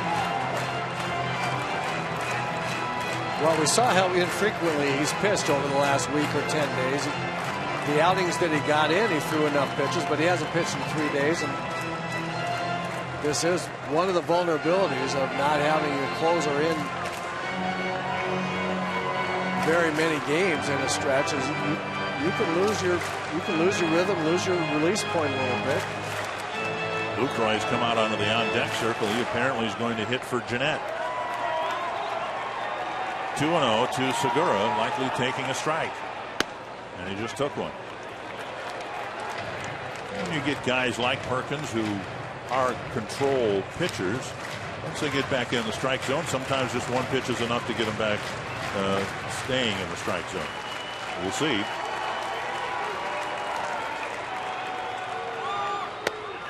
Three and one.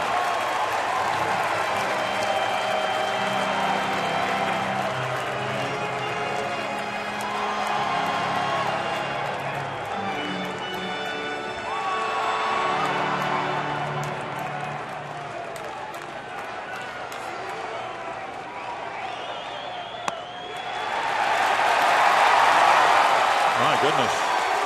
9 pitches, 8 balls.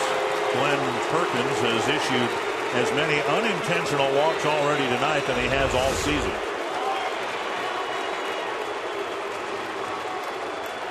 Ball just inside. He got squeezed a little bit by the umpire, but it was inside. Rick Anderson to the mound. And the Brewers have the tying run at the plate. And it's Jonathan Lucroy who's going to hit for Jeanette. And then behind him, the likes of Braun and Gomez and Davis.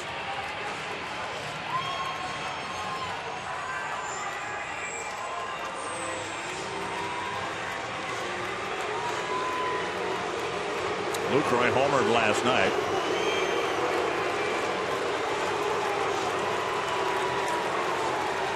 It was just his 3rd home run of the year, but he's been quite a story and might very well be appearing at Target Field at the All-Star game. Has the highest batting average of any catcher in the big leagues.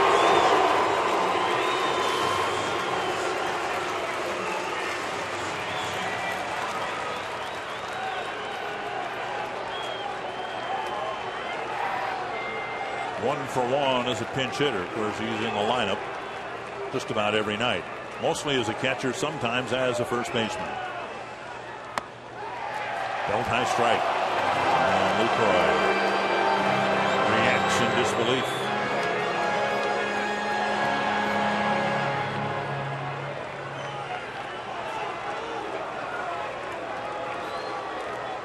Lucroy has seen Perkins just 2 times. We've got a single in the 2 at-bats.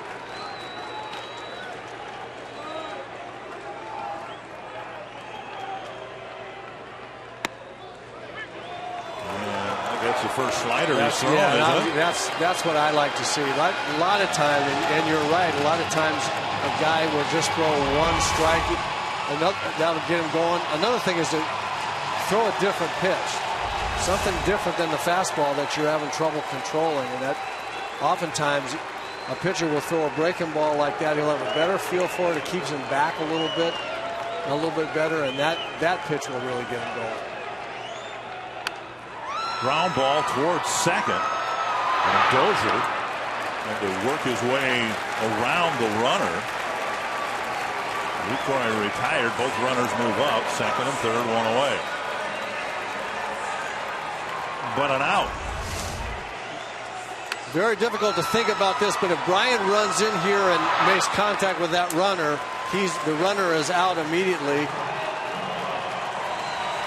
It was almost interference there, and Brian more concerned, and he should be, about catching the ball. You got to get an out there for sure. But that was very close to a situation that could have been runner's interference. We saw that, the reaction to that rule when Eduardo Nunez ran around Adrian Beltre at Target Field last week. Here is Braun. Ball one. Perkins got ahead of Lucroy and got him eventually on a ground ball. And now he falls behind Braun.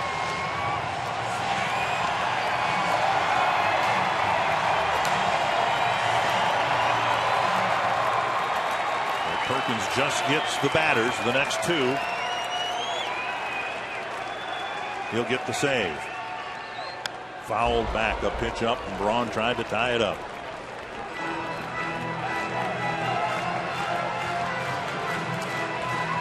Uncharacteristically, 14 pitches and only 5 strikes thrown by Glenn Perkins.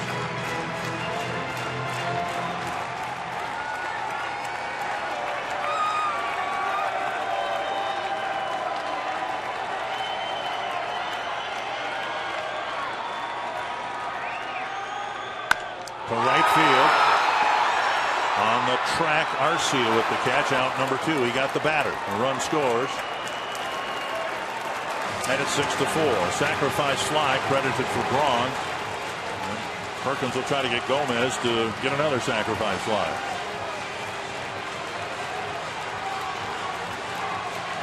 Two down. Gomez doubled off of Fiend to start the 8th inning and later scored the 3rd Brewer run.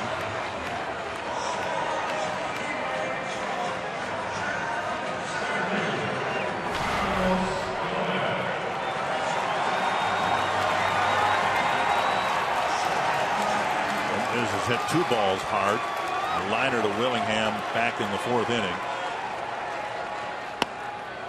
And Perkins sticks a fastball on the outside corner. Gomez swatting bugs in the middle of this at bat and talking to him.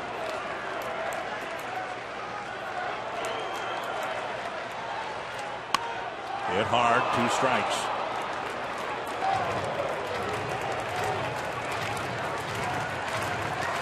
What do you guys call it? A back foot slider to a right-handed batter from a left-handed pitcher? Yep. Underneath the swing, but if Perk's going to throw that, he's got to get it down there. Got it. And the Twins head home with a winning road trip. And a very uneven performance by just about everybody who took the mound for the Twins, but it all adds up to a 6-4 win. Tom Hanneman, been a pretty good road trip when you consider the Twins took 2 out of 3 from the Yankees, and tonight beat one of the best teams in baseball.